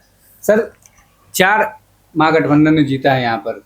हाँ, लेकिन लोजपा से जो जीता हुआ प्रत्याशी था वो एनडीए का नहीं था, बिल्कुल उसे बाद में लाया गया इस तरफ, चूंकि लोजपा का एक ही मात्र विधायक था बिल्कुल और वो टूट जाता है तो उस पर वो लॉ ऑफ जो कहा सकते हैं डिफेक्शन लागू नहीं होता, बिल्कुल। और वो टूटकर इस तरफ आ जाते हैं। तब भी चिराग पासवान ने यही मुझसे कहा था कि दोबारा जीत पाएंगे तब ना, बिल्कुल। और इस बार भी परिस्थितियां घुमा फिरा कर वैसी हैं। खैर ये सीट मजेदार, ये बेगूसराय डिस्ट्रिक्ट मजेदार इसलिए है क्योंकि यहाँ पे सवर्णों का एक बड़ा वोट बैंक है। बिल्कुल। भूमिहार जाति बहुत भरी पड़ी है और वो अपना प्राइड भी लेती है इसमें। कन्हैया कुमार एक तरफ, गिरिराज सिंह एक तरफ, याद है ना कहानी। और अगर मैं कहता हूँ कि अगर राजद ने वहाँ खेल नहीं किया, तेजस्वी ने धोखा नहीं किया होता विशुद्ध भाषा में कन्हैया के साथ, तो शायद गिरिराज सिंह के लिए मुश्किल हो जाता। जी बिल्कुल। This again proves my point कि तेजस्वी कहता हमको जीतना ही नहीं है, मेरा टारगेट नहीं मेरा है। टारगेट ही है यही। और बेगूसराय में इस बार क्या है, देखिए चेरिया बरियारपुर, बिल्कुल। आरजेडी से राजबंशी महतो जीते थे मंजू वर्मा के खिलाफ बिल्कुल। 40,897 वोट से। बाबा क्या है परिस्थिति? देखिए अभी स्थिति है कि अभिषेक कुमार को जेडीयू से उतारा गया है। मंजू वर्मा के बारे में तो आपको पता ही है कि जी। उनके साथ क्या क्या हुआ, जितनी भी परिस्थितियां उत्पन्न हुई। अभिषेक कुमार को जेडीयू ने उतारा है, समीकरण बदलने की कोशिश की गई है, लेकिन यहाँ शशि सिंह कुशवाहा को आरजेडी ने मौका दिया है। यहाँ कहीं ना कहीं समीकरण बदलने की कोशिश की गई है। क्यों, क्या जरूरत था? वही तो मजा। देखिए राजवंशी महतो के जगह पर उनके परिवार से ही शशि सिंह कुशवाहा को दिया गया है और समीकरण तो लगभग वही रखा गया है। कुशवाहा को यहाँ से लिया गया है और कुशवाहा बनाम कुशवाहा जो था कराने की वही कोशिश होगा। की गई। निश्चित रूप से महागठबंधन जीत रही है चेरिया बरियारपुर। चलिए बछवाड़ा सीट सुरेंद्र मेहता बीजेपी से जीते थे, बिल्कुल। अवधेश कुमार राय सीपीआई के थे, उनको हराया था। क्या लगता है बाबा? यहाँ भी पेच फंसा हुआ है और महागठबंधन में जितना झमेला है ना, मात्र 484 वोट वोटों से। उसके अलावा यहाँ इस बार शिव प्रकाश गरीबदास हैं आईएनसी से, तो जी। आपको पता है कि यहाँ पर आरजेडी ने सीपीआई वर्सेस सीपीआई ने भी अपना सीपीआई वर्सेस कांग्रेस। जी सीपीआई वर्सेस कांग्रेस हो रही है और मात्र 333 वोट से जीती थी। 333 बोल रहा हूँ, 484 वोटों से जीते थे यहाँ से बीजेपी। जी तो और आसान हो गया ना, मार्जिन बढ़ जाएगा ना। निश्चित एनडीए जीत रहा है जी। रजनीश कुमार को यहाँ से चलिए बनाया गया है। एनडीए जीत रहा है।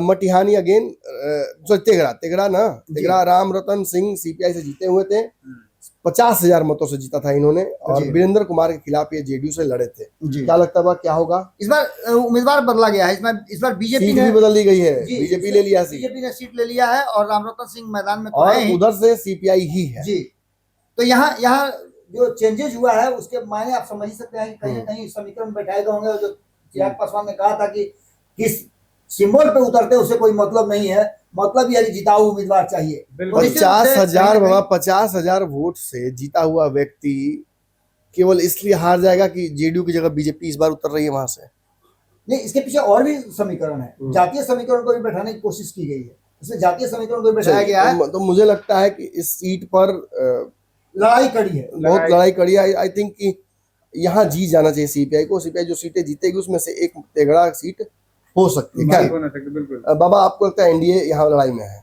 जी, मटिहानी सीट, यही सीट है, राजकुमार सिंह जीते थे एलजेपी से, और इस बार ये जीत नहीं पाएंगे, इसकी प्रबल संभावना है। आपको क्या लगता हुआ? जेडीयू से इनको सिंबल मिला है और इस सीट को लेकर के चिराग पासवान आपको पता ही होगा कोशिश कर रहे थे कि उनको मिल जाए, लेकिन उन्होंने नीतीश कुमार को एज दे दिया।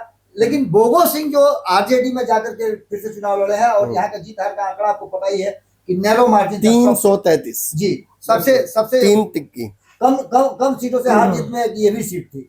तो निश्चित रूप से भाग्य की रोटी खा आप रहे हैं क्या? बिल्कुल कह रहे हैं कि राजकुमार सिंह कहीं ना भाग्य की कहीं रोटी खा जी, रहे थे। निश्चित रूप से भाग्य की चलिए, रोटी खा रहे हैं। भगवान ने छीन लिया। अगली सीट बाबा शाहपुर कमाल। जी, यहाँ सदानंद सनबुद्धा है आरजेडी से और शशिकांत शाही चुनाव लड़े थे। इस बार सुरेंद्र कुमार एलजेपी से यहाँ से उतरे हैं और सद्बुद्धि तो यहाँ से लड़ ही रहे हैं चुनाव। तो निश्चित रूप से उनको एज है, लेकिन सुरेंद्र कुमार को उतार करके कहीं ना कहीं लोक जनशक्ति पार्टी ने एक बड़ा गेम किया है। देखना होगा कि क्या कुछ निकलता है, विशेष तो नमन बताएंगे। 15,000 का डिफरेंस था। आई थिंक ये सीट आराम से आरजेडी जीत जाएगी। जी, बहुत इसमें पेच नहीं है।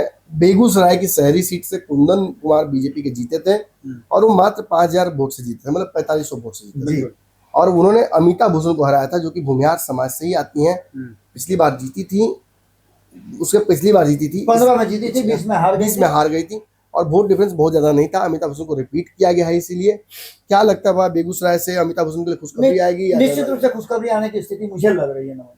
हमको लगता है गई काम से बकरी की सीट सर ऐसा है जहाँ जीत का मार्जिन काफी कम है, 700 लगभग हाँ, है। 777 था, इसलिए तो वहाँ पूरा खेल बदला गया। बिल्कुल। यहाँ तो संजय सीपीआई के जो सूर्यकांत पासवान जीते थे, तो इस बार यहाँ से वहाँ, और वहाँ उस बार बीजेपी से रामशंकर पासवान थे, तो इस बार एलजेपी से इस बार चिराग पासवान ने अपने हनुमान को उतार दिया है। जी, संजय पासवान यहाँ से लड़ रहे हैं। संजय पासवान बहुत मजबूत नेताओं में से हैं। बिल्कुल। कई सीटों पर, मतलब बेगूसराय से शुरू कीजिए और जमुई तक की लगभग कई सीटों पर उनका प्रभाव है। जी, बिल्कुल। समस्तीपुर इंक्लूडिंग, खगड़िया इंक्लूडिंग, और रामविलास पासवान से राजनीति का कहारा सीखा है। जी, तो दलित राजनीति का चिराग पासवान के बाद कोई बड़ा चेहरा इस पार्टी में है तो वो संजय पासवान है। परछाई भी कहे जाते हैं चिराग पासवान निश्चित के। रूप से। परछाई सा लगते हुए देखने में है। एक और जिला हम स्टार्ट कर देते हैं, खगड़िया। तो भाई इस सीट पर मुझे लगता है जीत रहे हैं आसानी से। बिल्कुल। बकरी पे हाँ, बकरी में बहुत आसानी से जीतती नजर आ रही है एनडीए। संजय पासवान को अग्रिम बधाई। जी, बिल्कुल। बात अगर अब हम खगड़िया की करें तो खगड़िया में 4 विधानसभा सीटें जो है वहां मौजूद हैं। अगर हम बात करें कि पलड़ा किसकी भारी है, तो देखिए यहाँ जो है आमने सामने की टक्कर है। टोटल 4 सीटें हैं, जिसमें 2 जो है वो महागठबंधन के पास है और 2 जो है वो एनडीए गठबंधन के पास है। लेकिन इस बार की समीकरण क्या कुछ कहती है, बाबा से जानेंगे। बाबा, क्या कुछ लगता है इस बार? देखिए खगड़िया में जैसा कि नमन जी पहले ही बता रहे थे कि अलौली में कहीं ना कहीं एक एज छोड़ दिया है चिराग पासवान ने अपने छोटे भाई के लिए। तो अलौली में लड़ाई तो कड़ी है ही है, लेकिन रामवृक्ष सदा जो है यहाँ से आरजेडी में कंटिन्यू किए गए हैं। आपको पता ही होगा कि किस तरह से लगातार पशुपति कुमार पारस चाह रहे थे कि वो महागठबंधन से लड़े, लेकिन उनको मौका नहीं मिला। यहाँ तक कि उनकी पार्टी के कई सदस्य टूट करके दूसरे जगहों से भी चुनाव लड़ रहे हैं। खैर इन सारी बातों के साथ साथ यहाँ रामशंकर पासवान है और संजय कुमार पासवान। इसमें अलौली में रामवृक्ष सदा और साधना देवी के बीच में पिछला मुकाबला था। इस बार भी मुकाबला उसी तरह से रामवृक्ष सदा और रामचंद्र सदा के बीच में। यशराज पासवान, यशराज पासवान उनके पुत्र हैं जो लोक जनशक्ति पार्टी आरएलजेपी से चुनाव लड़ रहे हैं। जी, आरएलजेपी से पशुपति पारस के पुत्र यशराज पासवान यहाँ चुनाव लड़ रहे हैं। वो पासवान वोट काटेंगे। जी। चिराग पासवान का इस सीट को नहीं लेना, ये एक आंखमुदवा सपोर्ट अपने परिवार को है, और इस वजह से चिराग पासवान के पार्टी के समर्थक रामविलास पासवान के गांव के लोग, समर्थक, पासवान समाज के लोगों को एक जी। मैसेज चला गया है। ये एकमात्र सीट होगी जहां पर चिराग पासवान का वोट एनडीए को नहीं मिलेगा। जी। खगड़िया की बात तो करें, क्या होगा, वह अलौली में महागठबंधन जीत जाएगी। निश्चित रूप से रामविलास राज पासवान टिकट का वोट काट देंगे, जीतेंगे तो नहीं, लेकिन उससे एनडीए महागठबंधन को फायदा हो जाएगा। निश्चित रूप रामविक सदा जीत जाएंगे। जी जी चलिए खगड़िया की तरफ बढ़ते हैं। खगड़िया की सीट छत्रपति यादव पिछली बार जीते थे, कांग्रेस से टिकटें नहीं मिला, बागी जी। हो गए, बाहर चले गए। इस क्या बार लगता है? चंदन यादव को मैदान में उतारा गया है और यहाँ दोनों तरफ से उम्मीदवार बदले गए हैं। बबलू मंडल जेडीयू से बदले गए हैं, जो पिछली बार पूनम यादव लड़ी थी। जी, तो यहाँ निश्चित रूप से एक चीज तो नजर आ रही है कि एक तो पहले ही कांग्रेस में यादव तक है, वर्सेस यादव पिछली बार जी, भी था। और इस बार बबलू मंडल को उतार करके जेडीयू ने एक बड़ा गेम प्लान रचा है। तो ये सीट जो है मुझे जाता हुआ दिखाई दे रहा है एनडीए गठबंधन जी, की तरफ। बिल्कुल। बेलदौर की सीट बाबा, बेलदौर की सीट में एक मजेदार बात ये दर्शकों, ये कांग्रेस वर्सेस आईपी गुप्ता है। जी जी बिल्कुल, ये seat Congress versus IP Gupta है जी और इस सीट पर जीत आंकड़ा का आंकड़ा 5100 का था, जेडीयू यहाँ जीती थी। जी। तो क्या लगता है आपकी एक आंकड़ा बढ़ेगा क्या, 10,000 का बजाएगा क्या? हाँ, आंकड़ा निश्चित रूप से जब आईपी गुप्ता सामने खड़े हैं और उनके साथ अगर कोई उठा कांग्रेस ने हाथी सातरस कर जी हाथी सातरस कर दिया, दिया, हाथ से खिलाया, उस हाथ को चाटने बिल्कुल काटने का। बिल्कुल बिल्कुल। तो यहाँ पन्नालाल पटेल एक बार फिर से सामने नजर आ परबत्ता रहे सीट बाबा, एक और हॉट सीट। जी। परबत्ता से कल तक जो थे साहेब आजम, हैं। जी आज वो दर पर खड़े हैं। जाते किराएदार हैं, जी। जाति मकान में। जी। जेडीयू से अब आ गए हैं आरजेडी, आरजेडी की तरफ भूमिहार लॉर्ड अपने क्षेत्र के, डॉक्टर संजीव सिंह। खगड़िया के बड़े बादशाह, बड़ा विश्वसनीय चेहरा, बड़ा बिजनेस, बड़ी राजनीति, पिता की लेगेसी, लेकिन बहुत खराब आरोप, पैसा लेकर खेल करने का। जी जी नीतीश कुमार की सरकार गिराने के षड्यंत्र, सामने खड़ा होकर विधायक कह रहा है कि यही पैसा लिए थे 6 करोड़ की 7 करोड़। जी। अब उसके बाद इनको टिकट मिल जाए ये संभव नहीं था। मैंने बहुत पहले प्रेडिक्शन किया था कि इनको टिकट जदयू से कभी नहीं मिलेगा। संजय झा, विजय चौधरी, अशोक चौधरी सब अड़ गए थे कि नहीं मिलना चाहिए, और इनके खिलाफ तो बहुत से कहानियां चली। लेकिन अब बात यह कि पिछली बार मैंने विश्लेषण में कहा था कि ये जीत रहे हैं। जी। अब मैं वापस ले रहा हूं अपने शब्द को। आई थिंक यहां से मैंने बहुत कठिन लड़ाई जी, में बाबूलाल शौर्य एलजेपी ये सीट निकालती नजर आ रही है। इसका एक बड़ा कारण ये है, पिछली बार 951 वोट से ही जीत हुई थी संजीव सिंह। जी। इट मींस कि जेडीयू और एनडीए का पूरा वोट मिलने के बावजूद वो 900-1000 वोट के आसपास से ही जीत किए थे। इस बार खेल बदल कर वहां पर उतार दिया है लोजपा को, और लोजपा चिराग पासवान और इनके बीच में एक अदावत पुरानी चल रही है काफी दिन से, जी 2-3 चुनावों से, और मुझे लगता है कि चिराग पासवान भी कोई कसर छोड़ेंगे नहीं इन्हें हराने के लिए। तो I think I want to change my stand. मुझे तो संजीव कुमार लड़ाई बहुत तगड़ी लड़ रहे हैं, लेकिन एलजेपी यार यहाँ से निकालते मुझे लग रहा है। पिछली बार मैंने कहा था विश्लेषण में कि शायद उल्टा हो। खगड़िया की इसका मतलब चारों की चारों सीट जो है वो जाती हुई दिखाई दे रही है एनडीए का। हाँ, तो यहाँ नुकसान है ना, आरजेडी को नुकसान है, कांग्रेस को नुकसान है। जी। तो चलिए अब हम भागलपुर की ओर बढ़ते हैं, और अगर हम बात भागलपुर की करें तो भागलपुर में टोटल 7 विधानसभा सीटें हैं। अगर बात करें कि दबदबा किसका है तो 5:7 रेशियो, 5:2 रेशियो है, मतलब 7 सीटें हैं टोटल। अगर बात करें तो 5 जो है जिसमें एनडीए गठबंधन है और 2 जो है उसमें महागठबंधन है, तो आपको साफ दिखाई दे रहा है। लेकिन बाबा से जानेंगे कि इस बार का क्या कुछ समीकरण है बाबा भागलपुर में। देखिए, सीधे हम उतर जाते हैं विधानसभा पर, और 152वां जो विधानसभा बीहपुर है, बीहपुर में कुमार शैलेंद्र जीते थे, यहाँ से बीजेपी से थे, और शैलेंद्र कुमार मंडल को यहाँ पर उन्होंने हराया था। इस बार भी कुमार शैलेंद्र मैदान में है और अपर्णा मंडल को वीआईपी की तरफ से उतारा गया है। यहाँ की लड़ाई सीधी सीधी नजर आ रही है कि एनडीए गठबंधन के एज में है, आसान सी जीत नजर आ रही है। गोपालपुर की बात करें तो यहाँ भी बड़ा परिवर्तन हुआ है। यहाँ से बुलो मंडल जेडीयू से और प्रेम सागर को वीआईपी से उतारा गया। यहाँ भी लड़ाई गोपाल मंडल का टिकट काट दिया। जी, गोपाल मंडल का टिकट काट करके दिया गया है। तो निश्चित रूप से यहाँ पर कहीं ना कहीं बुलो मंडल जो है जेडीयू से एज में दिखाई दे रहे हैं। बात पीरपैंती की करें तो यहाँ से ललन पासवान और रामविलास पासवान के बीच में मुकाबला था। बीजेपी यहाँ एज में है। मुरारी पासवान को इस बार टिकट बदल करके दिया गया है और रामविलास पासवान यथास्थिति कायम है। यहाँ भी तो पीरपैंती भी एनडीए जीत रही। 3 सीटें बीरपुर, गोपालपुर और पीरपैंती एनडीए आसानी से जीत रही है। जी अब रही बात कहलगांव की, तो कहलगांव में कांग्रेस वर्सेस आरजेडी है बाबा। जी, यहाँ एक कांग्रेस वर्सेस आरजेडी तो है ही। पवन यादव को भी यहाँ से भारतीय जनता पार्टी ने बेटिकट किया है। जी। यहाँ से अपना सुभानंद मुकेश जेडीयू को को दिया गया जेडीयू को दिया गया। सुभानंद मुकेश यहाँ से मैदान में उतरे हैं। रजनीश भारती हैं आरजेडी से। यहाँ भी 50,000 से पवन यादव की जीत हुई थी। जी, लेकिन उनका ग्राफ जो है उनको लेकर के संतुष्ट नहीं थे। एंटी इनकम्बेंसी जी वाला। बिल्कुल, तो इसको लेकर के जेडीयू को उतारा गया, तो कुछ सोच के ही उतारा गया था। बात भागलपुर की करें। चलिए रुकिए, भागलपुर वाली बात मैं करना जी। चाहूंगा। अजीत शर्मा ने सारा बेमत लगा दिया था और 1000 वोट से जीते थे। जी अब अजीत शर्मा इस क्षेत्र में आकर फंस गए हैं। अजीत शर्मा की सीट पर आरजेडी के देखिएगा स्टार प्रचार करने बहुत नहीं गए।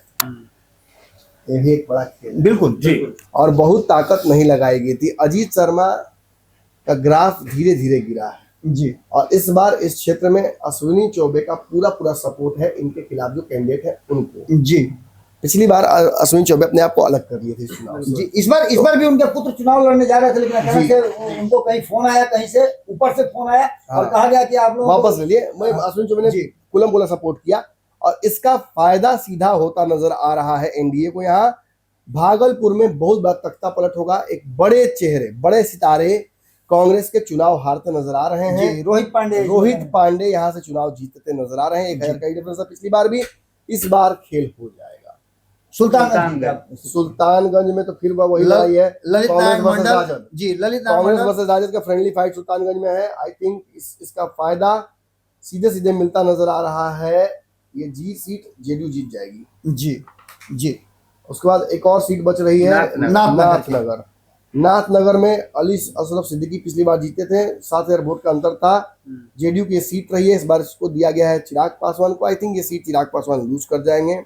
नाथनगर में रिपीट हो जाएंगे विधायक जी, अली अशरफ सिद्दीकी। चलिए जीतते नजर आ रहे हैं। मुझे लगता है ये सर, सीट निकल जाएगी। बांका चला जाए। बिल्कुल चलिए। तो चलिए फिर अब हम आ चुके हैं बांका में। अगर हम बात करें बांका की, तो बांका में टोटल 5 विधानसभा सीट जो है वो मौजूद है, लेकिन दबदबा जो है वो एनडीए का दिखाई पड़ रहा है, क्योंकि 5 सीट में 4:1 रेशियो में है।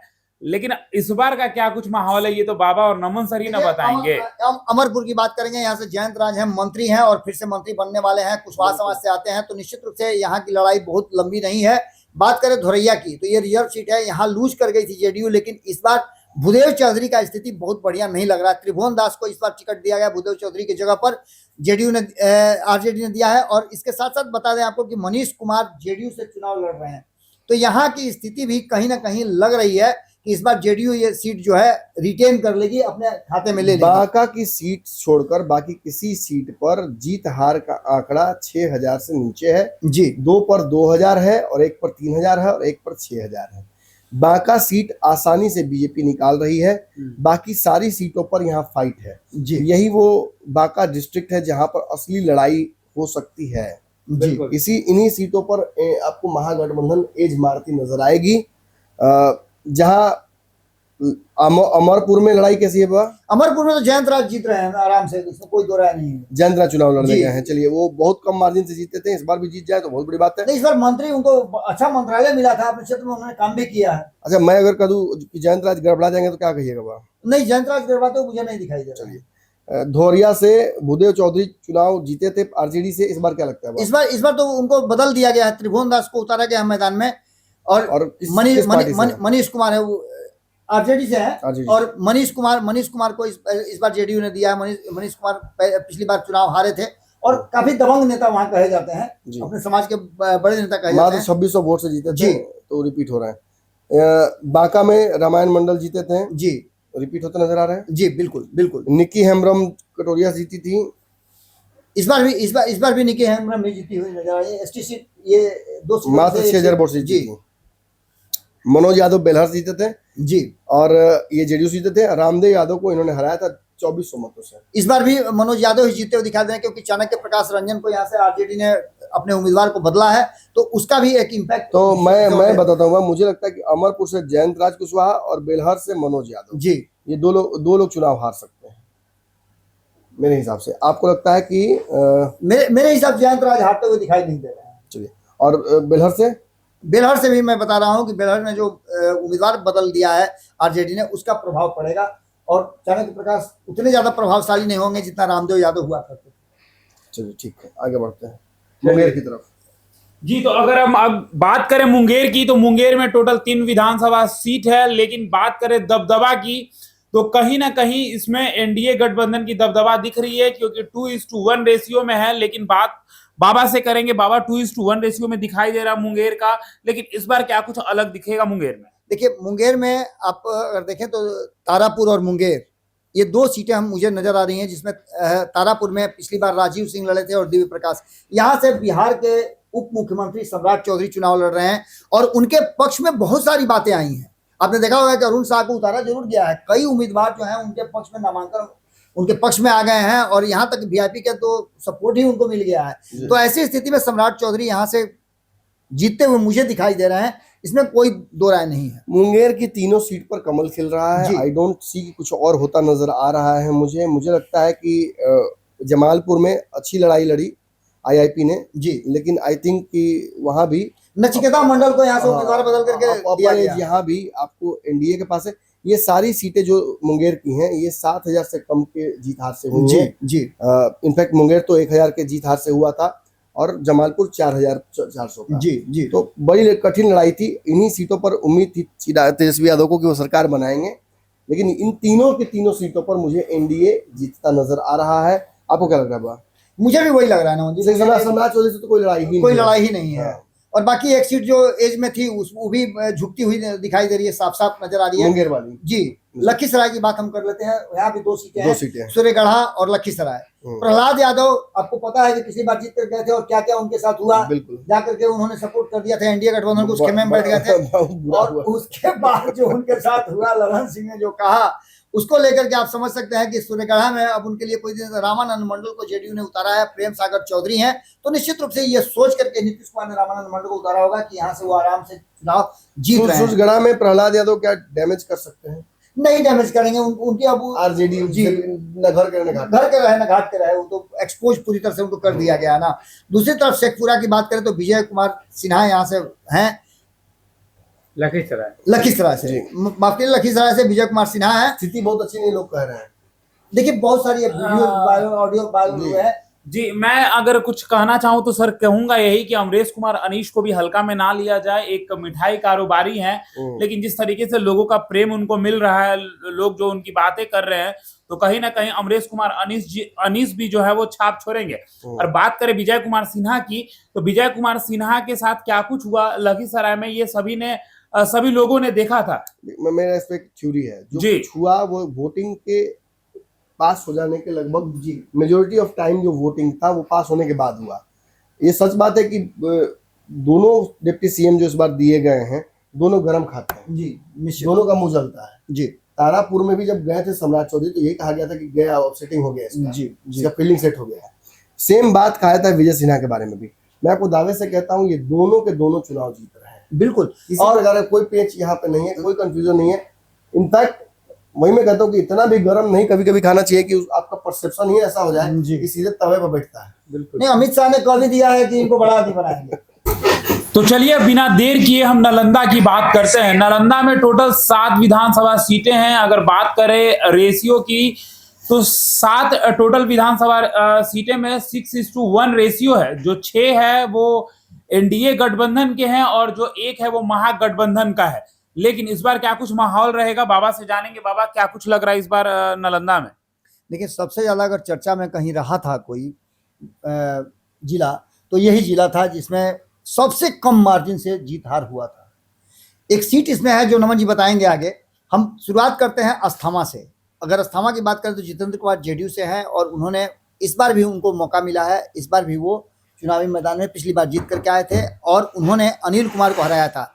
इस बार उम्मीदवार बदले गए हैं और रवि रंजन कुमार को आरजेडी ने मैदान में उतारा है। हालांकि यहाँ पर जनसुराज भी अपना किस्मत आजमा रहा है, लेकिन एज जो है वो कहीं ना कहीं जनता दल यूनाइटेड की तरफ है।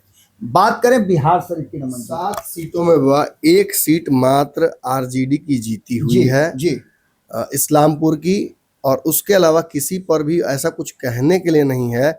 एक हिलसा वाली सीट है जहां शक्ति यादव 12 वोट से हारे हैं जी। तो ये एक बड़ा यहाँ पे पॉइंटर है। अदरवाइज मुझे बहुत लड़ाई नजर नहीं आ रही है। कोई 16,000 कुछ, एक जगह मुझे और 4,000 वोट का अंतर दिख रहा है, राकेश रोशन इस्लामपुर वाला, जी जो आरजेडी ही जीती है। आरजेडी जीते थे, यही एक तो सीट तो नजर आ रहा आरजेडी की सीट पर ही वोट डिफरेंस कम है, 3500-3600 जो भी हो। है। जी बाकी सारी सीटों पर वोट डिफरेंस बहुत ज्यादा है। और एक शक्ति यादव जो कि पिछली बार हार गए थे, लेकिन ये बहुत टफ लड़ाई शक्ति यादव ने दी थी। तो अब यही कहीं ना कहीं मुझे लगता है कि खेल होता है। हिलसा में शक्ति यादव विधायक इस बार बन सकते हैं, इसकी प्रबल संभावना मुझे नजर आ रही है। जी जी और रही बात इस्लामपुर की, तो इस्लामपुर में अगर बचा लेती है आरजेडी अपनी सीट, तो ये बहुत बड़ी, मुझे लगता है कि मिरेकल होगा, या एकदम क्या बोलते हैं, करिश्मा होगा। जी बाकी की सारी सीटों पर I see the same pattern repeating. मुझे अस्थावा से कौन है इस बार? अस्थावा से तो पिछली बार 11,000 वोट से जितेंद्र कुमार जीते थे। आई थिंक वही है क्या? वही है, जितेंद्र कुमार ही वही है, लेकिन आरजेडी ने तो बहुत प्रीटी मच ये क्लियर है। हिलसा शक्ति यादव, मुझे लगता है कि इस बार उनका हाड़े हर्दी लग जाएगा। मेहनत भी बहुत की है, समीकरण उनके पक्ष में है। नालंदा हरनौत पिछले वाले पैटर्न के हिसाब से ही मुझे लगता है होना है। दोनों सीटें जेडीयू के खाते में जाएंगी, दोनों सीटें कांग्रेस हार रही है, और इन दोनों सीटों पर सीधा सीधा जेडीयू के नंबर्स वापस बढ़ रहे हैं। तो अगर हम ओवरऑल बात करें तो जो ये टोटल 7 सीटें हैं, बिल्कुल इन 7 सीटों में एक दो, ये दोनों तो जीत रहे हैं। हिलसा एक, मुझे लगता है हाँ 2 ही सीटें, इस्लामपुर और हिलसा, इन दोनों सीटों पर खेल होता मुझे नजर आ रहा है बाबा जी। और बहुत कुछ नहीं, इस्लामपुर में भी मुझे लगता है कि मार्जिनल ही है, लेकिन हिलसा तो 100% मुझे लगता है कि जा रहा है महागठबंधन के पक्ष में। चलिए, अब जो हमने 243 विधानसभा सीटों का जो है चर्चा किया है, लेकिन जिस चीज का जो दर्शक है वो इंतजार कर रहे थे कि डॉक्टर साहब अपना एग्जिट पोल देंगे, और हमारे साथ बाबा हैं, बाबा भी अपना एग्जिट पोल देंगे। सबसे पहले हम डॉक्टर साहब से एग्जिट पोल लेंगे। सर, आपका एग्जिट पोल क्या कहता है पंचनामा का? देखिए, हमने एक मैराथन विश्लेषण खत्म किया, एग्जिट पोल खत्म किया है। पिछले 10-12 घंटों से लगातार हम बैठकर ये विश्लेषण कर रहे हैं। पता नहीं कितने घंटे का ये होगा भी एग्जिट पोल, लेकिन इतना जरूर है कि बहुत तार्किक और बहुत सटीक होगा। बिहार में आपको कई लोग दावे करते इस बार नजर आएंगे, लेकिन मैं ये कह सकता हूँ हमारा ट्रैक रिकॉर्ड भी बढ़िया रहा है, और इस बार भी हमने ये मेहनत आप लोगों से करवाई है। बाबा की तबीयत खराब होने के बावजूद अभी तक जगे हुए हैं। आप लोग बैठे हुए हैं, मतलब शाम के 6 बजे से सुबह का 6 बजने जा रहा है, 5:45 हो रहा है। तो इट मीन्स कि बहुत बड़ी हमने एक उपलब्धि हासिल की है पत्रकारिता के अपने इस कार्यकाल में। तो मेरा एग्जिट पोल, देखिए मैंने एग्जिट पोल वो अपना दिखाया भी, मैं चाहूंगा स्क्रीन पर भी डाला जाए। ओवरऑल आंकड़े क्या होंगे वो बताने से पहले मैं इंडिविजुअल पार्टियों की बता दूं। मैं एनडीए शुरू करता हूं। बीजेपी को बहुत सारे लोग कम दिखाने की कोशिश कर रहे हैं कि वो गड़बड़ा जाएगी, नंबर 2 पर चली जाएगी। I think BJP is going to be the number 1 party in NDA. BJP को 70 से 80 सीटें आ रही हैं from where I see. JDU को 50 से 60 सीटें आ रही हैं। बहुत तगड़ा इंप्रूवमेंट जेडीयू में मुझे नजर आ रहा है। लोजपा 29 सीटें जीत कर लेकर आई है। उतना अच्छा प्रदर्शन इस बार नहीं हो पाएगा, ये सबको पता है, क्योंकि उसमें से 26-27 सीटें तो हारी हुई सीटें हैं एनडीए के लिए। पैटर्न ही वही रहा है उसका। तो 9 से 15 सीटें, 9 सबसे कम और 15 सबसे ज्यादा। मुझे पता है कि बहुत लोगों को लगेगा कि बहुत लिबरल है ये, लेकिन again Lojpa has all the tendencies to become a bigger party. उनके पास पूरे पूर्वांचल में एक सबसे बड़ा चेहरा दलितों का है, चिराग पासवान। एंड जिस तरह से चिराग पासवान को यूज किया है एनडीए ने बिहार में, आई सी so much potential in Chirag Paswan इन बिहार कि वो आगे चल के नीतीश कुमार को एक बड़ा नीतीश कुमार के उत्तराधिकारी होते हुए नजर आ रहे हैं। क्या ये इस चुनाव का विश्लेषण है। आरएलएम को बहुत सारे लोग 0 सीटें दे रहे हैं। मुझे लगता है कि 2 से 3 सीटें जीतकर आरएलएम चौंका सकती है। और रही बात हम की, तो हम का आंकड़ा थोड़ा गड़बड़ा गया, तो वो 3 तक जाएगी। अच्छा रहा तो 4 तक चली आएगी, अपना जो पुराना दुर्ग है वो बचा लेगी। तो ओवर हम इसे ओवरऑल जोड़ते हैं, तो जब हम लोअर लिमिट की तरफ भागते हैं, मतलब जो मैंने कम से कम दी है, तो कितना सीट होता है वो बताएंगे, लेकिन उससे पहले हम बताते हैं महागठबंधन वाला भी। महागठबंधन में आरजेडी सबसे बड़ी पार्टी होगी अनडाउटेडली। आरजेडी 65 से 70 के बीच आकर लुढ़कती नजर आ रही है। 65 कम से कम और 70 ज्यादा से ज्यादा मुझे लगता है आ रहा है।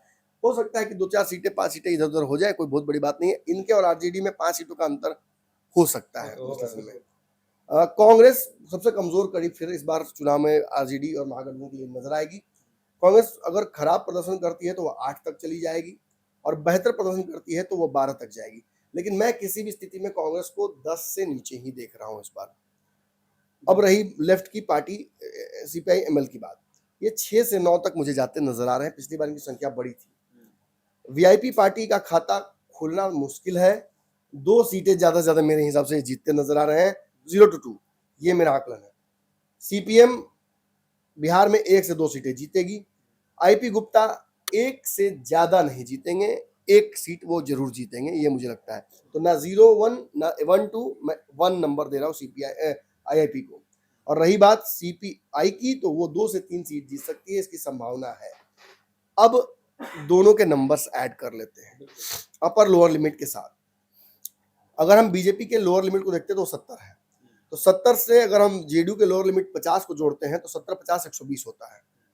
और उसमें यदि हम एलजेपी की 9 सीटें जोड़ते हैं तो ये 129 सीटें हो जाती हैं। मतलब ये 3 पार्टियां मिलकर बहुमत का आंकड़ा पार कर सकती हैं। और रही आरएलएम और इनके हम के, तो लोअर लिमिट आरएलएम का 2 है और हम का 3 है, तो 5 सीटें इसमें और ऐड कर दिया तो 135 का आंकड़ा 34-35 ये हो जाता है। तो मुझे एनडीए कम से कम 135 सीटें 34 सीटें नजर आ रही है। और ज्यादा से ज्यादा मुझे जो नजर आ रही है वो 80 अपर लिमिट बीजेपी का, 60 अपर लिमिट जदयू का, 80-60 140 होता है। तो बहुमत का दोनों मिलकर पूरा कर ले रहे हैं। 15 है चिराग पासवान का, 145 होता है। और उसमें यदि हम 3 जोड़ दे आरएलएम का और 4 जोड़ दे उपेंद्र कुशवाहा का, माफी हम का चाहेंगे, 80 और 60 140 और 15 हाँ, 155 हो जाता है। 155 होता है। उसमें यदि हम अगर 3 आरएलएम का और 4 हम का जोड़ देते हैं तो 7 होता है। 155 का 7 कितना होता है? 155 4 59 और आपको 62 162 के आसपास 162 के आसपास अपर लिमिट जाता नजर आ रहा है, लेकिन मुझे लगता है कि इतना नहीं जाएगा। मेरा जो आकलन है वो 135 से 150 तक का है, 5 प्लस माइनस हो सकता है। इससे ऊपर गया तो एकदम बल्लम फार हो जाएगा फिर। तो बिहार में मेरे हिसाब से बड़ा जो गठबंधन है वो एनडीए होगा। उसकी सरकार कंफर्टेबल मेजोरिटी से बनती नजर आ रही है। और अगर बहुत अच्छा होता है तो 160 तक चली जाएगी। उसके ऊपर गया तो फिर तो सारे रिकॉर्ड ही टूट जाएंगे। 50 मुझे अपर लिमिट और 135 लोअर लिमिट नजर आ रहा है। अब रही महागठबंधन की, तो महागठबंधन में मैंने मैक्सिमम दिया है वो 70 दिया है सीट आरजेडी को। मैं इनके समर्थकों को निराश नहीं करूंगा, तो मैं अपर लिमिट ही जोड़ूंगा, लोअर लिमिट मैं नहीं जोड़ूंगा। 70 आरजेडी को मैक्सिमम सीटें आती मुझे नजर आ रही हैं। 12 कांग्रेस को मैक्सिमम नजर आ रही हैं। हो सकता है कि कांग्रेस 15 ला दे एक अप्रत्याशित तरीके से, वो संभव मुझे नजर नहीं आ रहा है कि आरजेडी 75 तक ला सकती है, लेकिन मैं जो देखा हूं वही बोल रहा हूं। 70 12 जोड़िएगा 82 होता है। लेफ्ट की जो एमएल पार्टी है सीपीआईएमएल, वो 9 सीटें लेके आएगी तो 91 होता है। अब इसमें वीआईपी को मैक्सिमम 2 सीटें मिलती नजर आ रही है तो वो 93 होता है। अब इसमें सीपीएम की 2 सीट जोड़िएगा तो इसमें आपको हो जाएगा 94, 94 या 95 कितना होता है? 94 हो जाएगा। और इसमें एक आईपी गुप्ता की सीट जोड़िएगा तो 95 होता है। और फिर उसमें आप 3 सीटें जोड़ दीजिएगा 98 तो 98 हो जाता है। तो मैक्सिमम 98 जाता नजर आ रहा है। और माइंड यू मैंने बहुत लिबरली दिया है नंबर्स, जो हमने आकलन किया है उस आधार पर मैं नंबर नहीं दिया है। हर सीट के आकलन देना नहीं, मैंने कई सीटों पर बोला कुछ और है लेकिन मैंने बढ़ा दिया धीरे से छुपा के। तो मेरे हिसाब से जो अपर लिमिट है वो 95 की है। And I see Mahagathbandhan between 80 to 95। बहुत हुआ तो 99 तक जाएंगे। ट्रिपल डिजिट में मुझे महागठबंधन बिहार में नहीं दिख रहा है। मैं बार बार कह रहा हूँ, मैंने याद होगा आपको अपना एक पोस्ट किया था। हाँ, मैंने पोस्ट किया था। I want to repeat it. आप लोगों को हो सकता है कि आप लोगों को लग रहा हो लेट हो रहा है, तो थोड़ा सा ये मतलब नहीं, बिल्कुल याद है, बोल आपने दीजिए। किया था, दिखाया भी था। मैं बोल ही दूँ तेजी में बाबा आपके बोलने से पहले, जी ये बहुत जरूरी है। आप जानते हैं कि मैं अपने प्रिडिक्शंस को कितना सीरियसली लेता हूँ। बिल्कुल गड़बड़ाएगा तो मैंने खुद कहा है, मैं माफी मांगूंगा, मुझे कोई दिक्कत नहीं है। लॉट टू लर्न, बहुत कुछ पत्रकारिता में सीखना बाकी है। ये भ्रम मुझे कभी नहीं हुआ कि मैंने सब कुछ सीख लिया है। कॉन्फिडेंस जरूर रहता है लेकिन ओवर कॉन्फिडेंस नहीं रहता है। चुनावी यात्रा में जो देखा वो लिखा। एनडीए नीतीश भरोसे, Mahagathbandhan triple digit, Prashant Kishor Chinese light, Tejashwi just pass, Congress less than double digit, Nitish पुराना रंग वापस, Bhajpa Nitish Sangh, Chirag selfless, Sahni self goal, पान गुप्ता फायर है, लेफ्ट आगे से दाएं, पारस कौन, चाचा कौन, उपेंद्र कुशवाहा ठगा गए हैं थोड़ा सा, माझी हम दो, बाकी हमारे गिन लो। ये मेरा प्रेडिक्शन चुनाव को लेकर है, मैंने जागर में सागर भरा है। बाकी अब दीपक से चाहेंगे कि दीपक आप बाबा का जो एग्जिट पोल है वो एक बार ले ले आप। तो देखिए नमन सर ने क्लियर कर दिया है पंचनामा के दर्शकों के लिए। अब हम चाहते हैं कि पंचनामा के दर्शकों के लिए तो आप करें ही, लेकिन भारत लाइव के दर्शकों के लिए भी अपनी एग्जिट पोल जो है बाबा वो समक्ष रखें। देखिए हमने 243 सीटों का जो आकलन किया है नमन जी के साथ, हमारी कई सीटों पे आपने देखा भी होगा कि हॉट टॉक भी हुई है और हमने डिफरेंसेस भी रखे हैं। मेरा जो आकलन है और जो मैंने आप लोगों के साथ और भी जो हमारे सूत्र हैं उनके द्वारा जो जानकारियां हमने इकट्ठा की है, उसमें मेरे पास जो आंकड़े आए हैं, कुछ आंकड़े हमने कलेक्ट किए हैं अलग अलग एजेंसियों के, उन एजेंसियों के आंकड़ों के आधार पर जो हमारे पास वोटिंग का ट्रेंड है उसके आधार पर मैंने ये तय किया है कि कितनी सीटें किस गठबंधन को आ रही हैं और किस दल को कितनी सीटें आ रही हैं। उसके आधार पर हमने जो वोटिंग का ट्रेंड हुआ है और जो 70%, 65 से 70% दोनों ही मिला करके देख लिया होगा आपने, तो दोनों को मिला करके देखें तो करीब 68% के आसपास वोटिंग होता है। जो वोट प्रतिशत बढ़े हैं वो वोट किधर गए हैं, क्योंकि आंकड़े तो उसी पर आधारित होंगे कि किसको कितनी सीटें आती हैं। तो हमारे पास वोटिंग का जो ट्रेंड है उसमें जनरल कैटेगरी के जो लोग हैं उन्होंने 69% एनडीए को वोट दिया है और इंडिया गठबंधन को 15% दिया और 10% अन्य को दिया है। दूसरी तरफ ओबीसी की बात करें हम, तो ओबीसी में आपको पता है कि 27% ओबीसी में 14% यादव हैं।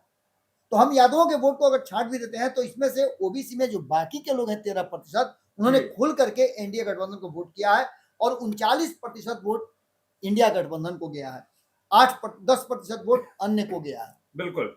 इसमें महिलाओं के वोट की बात करें तो यहाँ एक बड़ा स्विंग नजर आ रहा है।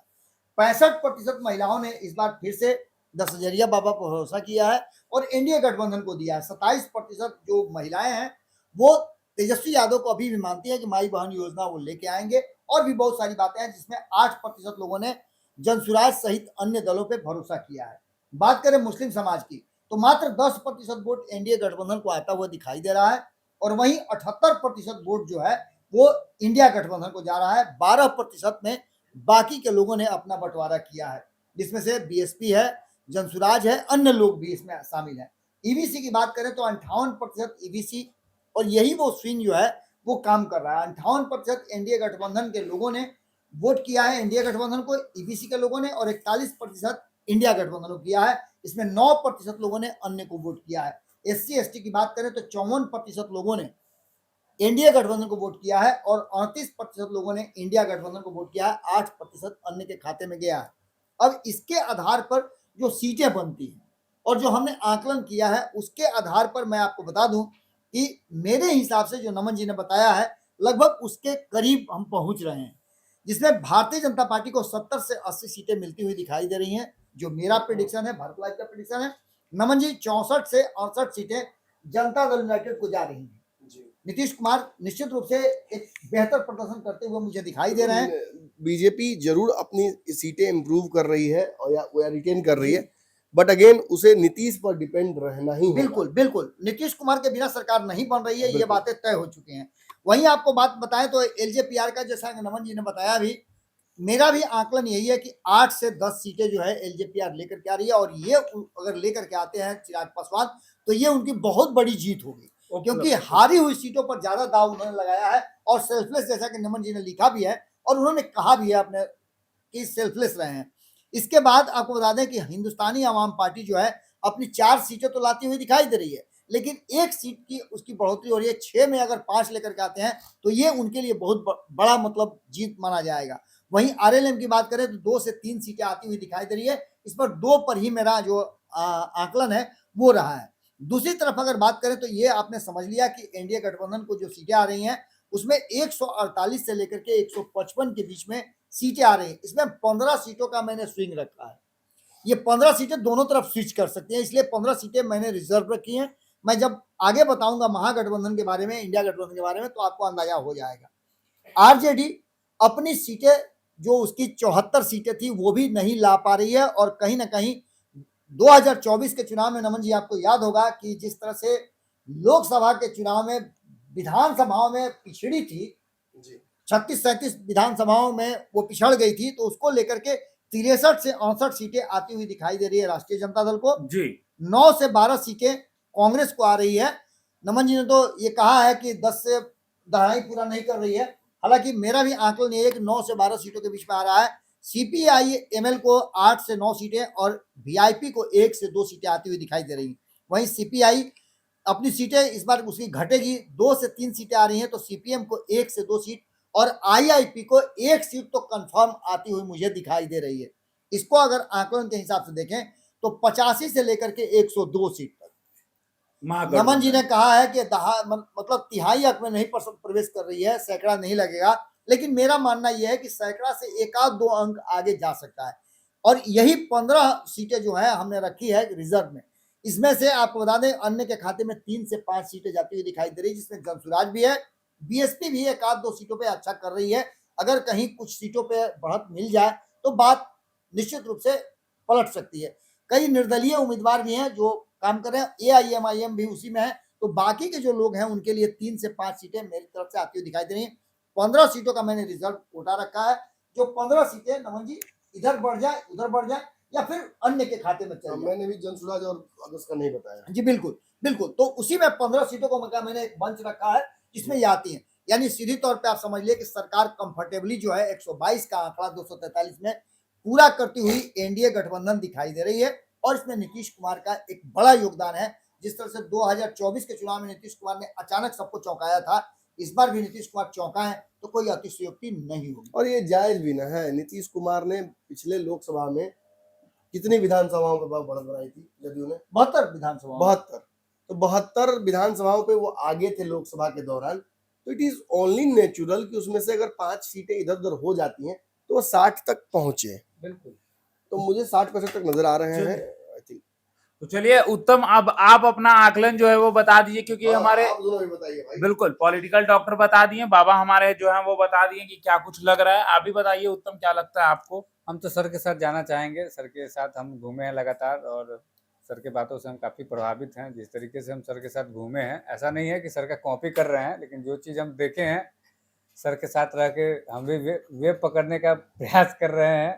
हालांकि पकड़ तो नहीं पाएंगे, लेकिन कहीं ना कहीं जो एग्जिट पोल है वो एनडीए की सरकार बनते हुए एग्जिट पोल से दिख रही है और महागठबंधन जो है पिछड़ रहा है। नंबर्स बताइए। 135 सेफ है और उसे 135 से नीचे जाता आप नहीं देख रहे हैं? नहीं, 135 सेफ है एनडीए को। बिल्कुल। और महागठबंधन वही 70, 75, 85 के आसपास देख पा रहे हैं हम। आप एनडीए को 135 प्लस देख रहे हैं बिल्कुल। और महागठबंधन को 70, 75 मतलब 75 से ऊपर नहीं? नहीं। आप बताइए। मैं जो देख पा रहा हूँ सर, मैं कहूंगा 128 से 136 के बीच में। बोल्ड प्रेडिक्शन है आपका। 128 से 136 के बीच में और 98 से 136, 128 से 136 के बीच में एनडीए को। और अगर बात कर ले राजद की तो बात करूंगा मैं सर 98 से 106 के बीच। मैथमेटिकली हम चारों में से जिसका भी आंकड़ा सबसे करीब होगा मैथमेटिकली बिल्कुल उनको भारत लाइव दर्शकों के सामने ही। और हाँ देखिए दर्शकों, अब तो ये हम विश्लेषण समाप्त कर रहे हैं। बिल्कुल। ये सबसे महत्वपूर्ण मैसेज जो देना हम भूल गए थे। पूरे चुनाव में भारत लाइव की टीम बहुत अथक प्रयास की, सबने बहुत मेहनत किया है। एक एक लड़के ने, एक एक बच्चे ने, चाहे जो हमारी टीम में हो ना हो, बीच में कहीं उतर गए हो, किसी की मजबूरी हो जो हो, सब ने बहुत मेहनत किया है। इस 3 महीने में किसी ने छुट्टी के लेकर दबाव नहीं बनाया, समय को लेकर नहीं दबाव बनाया। सबसे मजेदार बात यह है कि इन सारे लोगों ने पूर्व से बहुत पत्रकारिता का ज्ञान नहीं होते हुए, अनुभव नहीं होते हुए भी एक ऐसे अंधे कुएं में खुद से ही धक्का दिया, जिसमें मैंने कहा कि अगर आप कूद जाइएगा तो आपको पत्रकारिता का सबसे बड़ा स्वर्ण सीप नजर मिलेगा। चलिए उत्कर्ष, आपको भी बहुत बहुत धन्यवाद। दीपक आपको भी धन्यवाद। पूरी टीम को जो इसमें सम्मिलित रही है, राहुल से लेकर, मैं सबका नाम लेता जाऊंगा, आप यार नाम मुझे याद दिलाइए। राहुल हैं, धीरज हैं, हमारे वीडियो एडिटर्स मनीष, विवेक, शुभम, हमारे ग्राफिक्स डिजाइनर, अभय हमारे रील्स और ग्राफिक्स के एक्सपर्ट, और फिर मैं और किसका नाम भूल रहा हूँ, शुभम हो गया, ग्राफिक्स हमारे के दोनों expert। दोनों ड्राइवर्स, बिल्कुल। सूरज यादव और संतोष दूसरे जी। संतोष हैं, बिल्कुल। और कौन छूट रहे हैं, मुकेश जी हो मुकेश गए। जी हमारे ऑलराउंडर, भारत लाइव के मैनेजर, सीईओ, हाँ। बाबा हमारे चैनल के सर्वे सर्वा, हाँ। जिनका ये पत्रकार के तौर पर आखिरी चुनाव है, बाबा का फेयरवेल भी है एक तरीके से। अब बाबा को अलग विश्लेषक के तौर पर देखिएगा, लेकिन बाबा आपको को अब खबर करते बहुत नजर नहीं आएंगे। तो मैंने किसी का नाम मिस किया क्या? नहीं नहीं सर, इसके अलावा कई लोग हम लोग हमारे हाँ, कई लोग देखिए जुड़े हैं। हमारे टीम का हिस्सा बीच में बने हैं। अभिषेक भी हमारे साथ जुड़े अभिषेक हैं। देखिए हमारे साथ है, और हमारे साथ और हमारे स्ट्रिंगर जो है अलग अलग जी वो है, वो तो है ही है। जैसे आरा में सोनू है, उनका बहुत बड़ा योगदान रहा।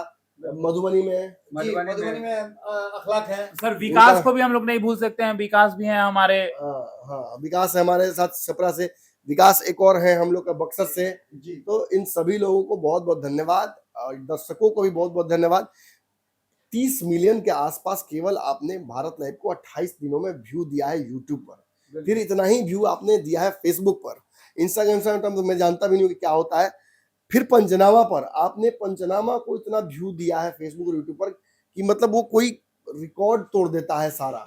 और इन सब का लबोलबाब यही है कि हमारी मेहनत आपने पसंद की, हमारे आकलन को आपने पसंद किया, इस चुनाव को, हमारे कमेंट्री को आपने पसंद किया, and I hope you keep blessing us with the same love that you been giving us. बहुत उतार चढ़ाव हमने देखा है, आगे भी आपसे प्रॉमिस करते हैं अब हम बैठे नहीं रहेंगे। आपको विभिन्न अलग अलग जो राज्यों में चुनाव होंगे वहां भी हम अगर जहां तक पहुंच पाएंगे, भाषाई बंदिश को तोड़ते हुए बंगाल जाएंगे और उसके बाद उत्तर प्रदेश भी जाएंगे, जिस तरह से दिल्ली चुनाव का प्रेडिक्शन प्रॉपर किया उस तरह से वहां भी करेंगे। और इसी के साथ मैं अपने शब्द को विराम देने से पहले एक और बहुत महत्वपूर्ण जो मैसेज है वो देना चाहूंगा। हमारी टीम के एक बहुत होनहार रिपोर्टर दीपक का आज जन्मदिन है। दीपक अगर नहीं होते तो ये जो पिछले 90 दिनों की यात्रा है ये मेरे लिए और कष्टकारी हो जाती है। दीपक एकदम एकाएक आए और उन्होंने मेरी एक बहुत बड़ी जिम्मेवारी, चूंकि मैं बहुत थका हुआ था, बहुत सारी बीमारियों से भी जूझ रहा था, इस दौरान दीपक मेरे आंख नाक कान बने, मेरे संजय बने, और उस प्रथम चरण दूसरे चरण के दोनों के दौरान लगातार सारे विधानसभा में सबसे ज्यादा किलोमीटर्स अगर किसी ने नोट किया है अपने डायरी में और गाड़ी में तो वो दीपक है। दीपक के साथ धीरज थे, उनके साथ संतोष थे, कई बार मैं था, कई बार उत्कर्ष मेरे साथ थे, लेकिन सबसे ज्यादा अगर किसी ने पूरे चुनाव में मेहनत की है तो वो दीपक है, और दीपक का आज जन्मदिन है। हैप्पी बर्थडे टू यू दीपक। आप सभी का मैं तो देखिए जरूर चाहूंगा कि प्लीज एक बार रोकूं, क्योंकि बहुत अच्छा प्रदर्शन आपका रहा, आपने काबिले तारीफ काम किया, और मुझे लगता है कि एक युवा पत्रकार के तौर पर ये एक चुनाव का जो एक्सपीरियंस है मैं चाहूंगा कि आजीवन आपके काम आए। ये इतनी बड़ी धरोहर है, ये इतना बड़ा ज्ञान का पुंज है जो आने वाले किसी भी बड़ी चुनौती में पत्रकारिता के आपके जीवन में आपको इस बात का याद दिलाएगा कि आप हनुमान हैं। देखिए हम बाबा के पास तो चलेंगे ही, लेकिन उससे पहले नमन सर और बाबा और उत्तम और जो लोग मौजूद हैं, जैसा कि नमन सर ने कहा कि किलोमीटर जरूर आज happy birthday to you compounder साहब। देखिए नमन सर ने जैसा कहा कि मेहनत की बात रही, देखिए सर के गाइडेंस में, बाबा के गाइडेंस में ही जो कुछ हुआ वो पॉसिबल था। बहुत राजनीतिक जो ज्ञान है वो मुझे नहीं था, नमन सर और बाबा के द्वारा बहुत सारे चीज जो है वो सिखाए गए हैं। हाँ ठीक है, पत्रकारिता करता हूँ मतलब, और बहुत सारी चीजों को लेकर जैसे एजुकेशन बिट थी हमारे पास, लेकिन यहाँ आने के बाद नमन सर और बाबा ने काफी चीजों को लेकर पॉलिटिकल ज्ञान जो है बहुत सारी चीजों को लेकर देने का काम किया है, और सर और बाबा का बहुत धन्यवाद। जितना धन्यवाद करूं वो तो कमी है, क्योंकि ग्राउंड जीरो से लगातार जो है वो चीजों को सीखता रहा, सर और बाबा का गाइडेंस रहा। अब बाबा से बात कर लेंगे कि बाबा भारत लाइव के टीम को और पंचनामा पे लगातार नमन सर के साथ हम बैठे, आप बैठे, क्या कुछ आप कहिएगा बाबा इस चुनाव को लेकर? देखिए सबसे पहले तो मैं आपको बहुत बहुत बधाई दूंगा आपके जन्मदिन की, और इसके साथ साथ मैं आपके बेहतर भविष्य की कामना करूंगा। माता रानी आपको हमेशा खुश रखें, प्रगति के पथ पर ले चलें। देखिए जहां तक भारत लाइव का सवाल है, बाबा आशीर्वाद दे दीजिए। निश्चित रूप से बहुत बहुत आशीर्वाद आपको। देखिए हमारे यहाँ सबसे बड़ी बात ये रही है कि अब तक जितने भी बच्चे यहाँ काम करने के लिए आए हैं, नमन जी इस बात को अच्छी तरह से जानते हैं, मैंने नमन जी से अलग किसी को समझा नहीं है। आपके खाने पीने से लेकर के आप किस मूड में आते हैं, किस तरह से आते हैं, जब थक करके आते हैं, रात हो दिन हो, मैं कोशिश करता हूं कि आप लोगों को किस तरह की कोई समस्या न हो। और हमेशा बिल्कुल बाबा, कहीं ना एकदम। कहीं मेरी एक तैयारी रहती है कि जिस तरह से मैं बाकी लोगों का ख्याल रखता हूं, सभी का ख्याल रखूं। कहीं आप लोग गलती करते हैं तो मैं डांटता भी हूं, समझाने की कोशिश भी करता हूं, और जितना मुझे ज्ञान है आप लोगों से सीखने का, जो अभी भी मैं सीखता हूं, वो सीखता तो हूं ही, कोशिश करता हूं कि आप लोगों को वो जो मेरे पास जानकारी है वो हद तक आप लोगों को पहुंचा दूं, सारी जानकारियां आपको दे दूं, किस तरह छुपा कर नहीं रखता। और ये बात सिर्फ आप लोगों तक ही सीमित नहीं है, अब तक जो 200 से ज्यादा बच्चे हमारे यहाँ से गए हैं उन सभी के साथ मेरा रिलेशन आज भी वैसा ही रहा है। बिल्कुल। तो निश्चित रूप से ये सिलसिला हमारा जारी रहेगा। और जैसा कि नमन जी ने बताया भी कि स्वास्थ्य दृष्टि से लेकर के और बाकी की चीजों को लेकर के आप लोगों ने निश्चित रूप से मेरा भार बहुत हल्का किया है, और ये एहसास आप लोगों ने इस चुनाव में जरूर दिलवाया पहला है। चुनाव है जिसमें सच में मैं अपने आप को बहुत हल्का महसूस कर बिल्कुल रहा हूं। बिल्कुल नमन जी, सबसे बहुत सारे होनहार लोग आए, बहुत सारे लोग मेरे हितैषी आए, लेकिन आप सभी ने मिलकर, खासतौर पे दीपक आपने जो मेरी जिम्मेवारियां निभाई मेरे बदले, वो उसके लिए तो मैं हमेशा एक तरीके से रहूंगा, कृतज्ञ रहूंगा आप लोगों का। बहुत अच्छा मेहनत किया आप लोगों ने, और पूरे बिहार को आप लोगों ने मुझे अपनी आंखों से दिखाया है। कई जगहों पर तो मैं गया भी हूँ जी। और मैं उस भीड़ में ही भी मौजूद था, लेकिन आपने मुझे वो धूल फाकने नहीं दिया, वो धूप सेकने नहीं दिया। इसके लिए बहुत बहुत धन्यवाद। और एक चीज निश्चित रूप से नमन जी, ये एहसास होने लगा है कि अब भारत लाइव की टीम मेरे बिना बेहतर काम कर सकती है। समय समय पर अगर जरूरत पड़ा तो मैं आप लोगों के साथ हूँ, लेकिन ये चुनाव मुझे इस बात का एहसास दिला गया कि अब मेरे बिना भी आप लोग काम कर सकते हैं। आप लोगों को उस तरह की जरूरत महसूस हो गई, और मेरे रोल में नमन जी, बिन हरि कृपा तृण नहीं डोला। मेरे रोल में अब नमन जी रहेंगे और बेहतर आप लोगों को और सिखाने की कोशिश करेंगे। तो देखिए लगातार 12 घंटे की ये मैराथन थी। बाबा, नमन सर, उत्तम, हम सभी मौजूद थे और आपको 243 विधानसभा सीट के बारे में हमने एक-एक करके जानकारी दिया है। आपने नमन सर का भी एग्जिट पोल है जो देखा, क्या नमन सर ने कहा है, क्या बाबा ने कहा और क्या उत्तम ने कहा। तो कैसा लगा हमारा ये प्रयास, ज़रूर कमेंट करें। और सर कहे हैप्पी बर्थडे कहने के लिए आपकी इच्छा हो, ज़रूर अगर आप चाहते हैं तो हैप्पी बर्थडे बोले, और चाहे जितना चाहते हैं उतना आशीर्वाद और प्यार जो है वो देते रहे। तो तमाम ऐसे ही खबरों के लिए हमारे साथ बने रहे। भारत लाइव और पंचनामा दोनों आप एक साथ देख रहे थे। धन्यवाद।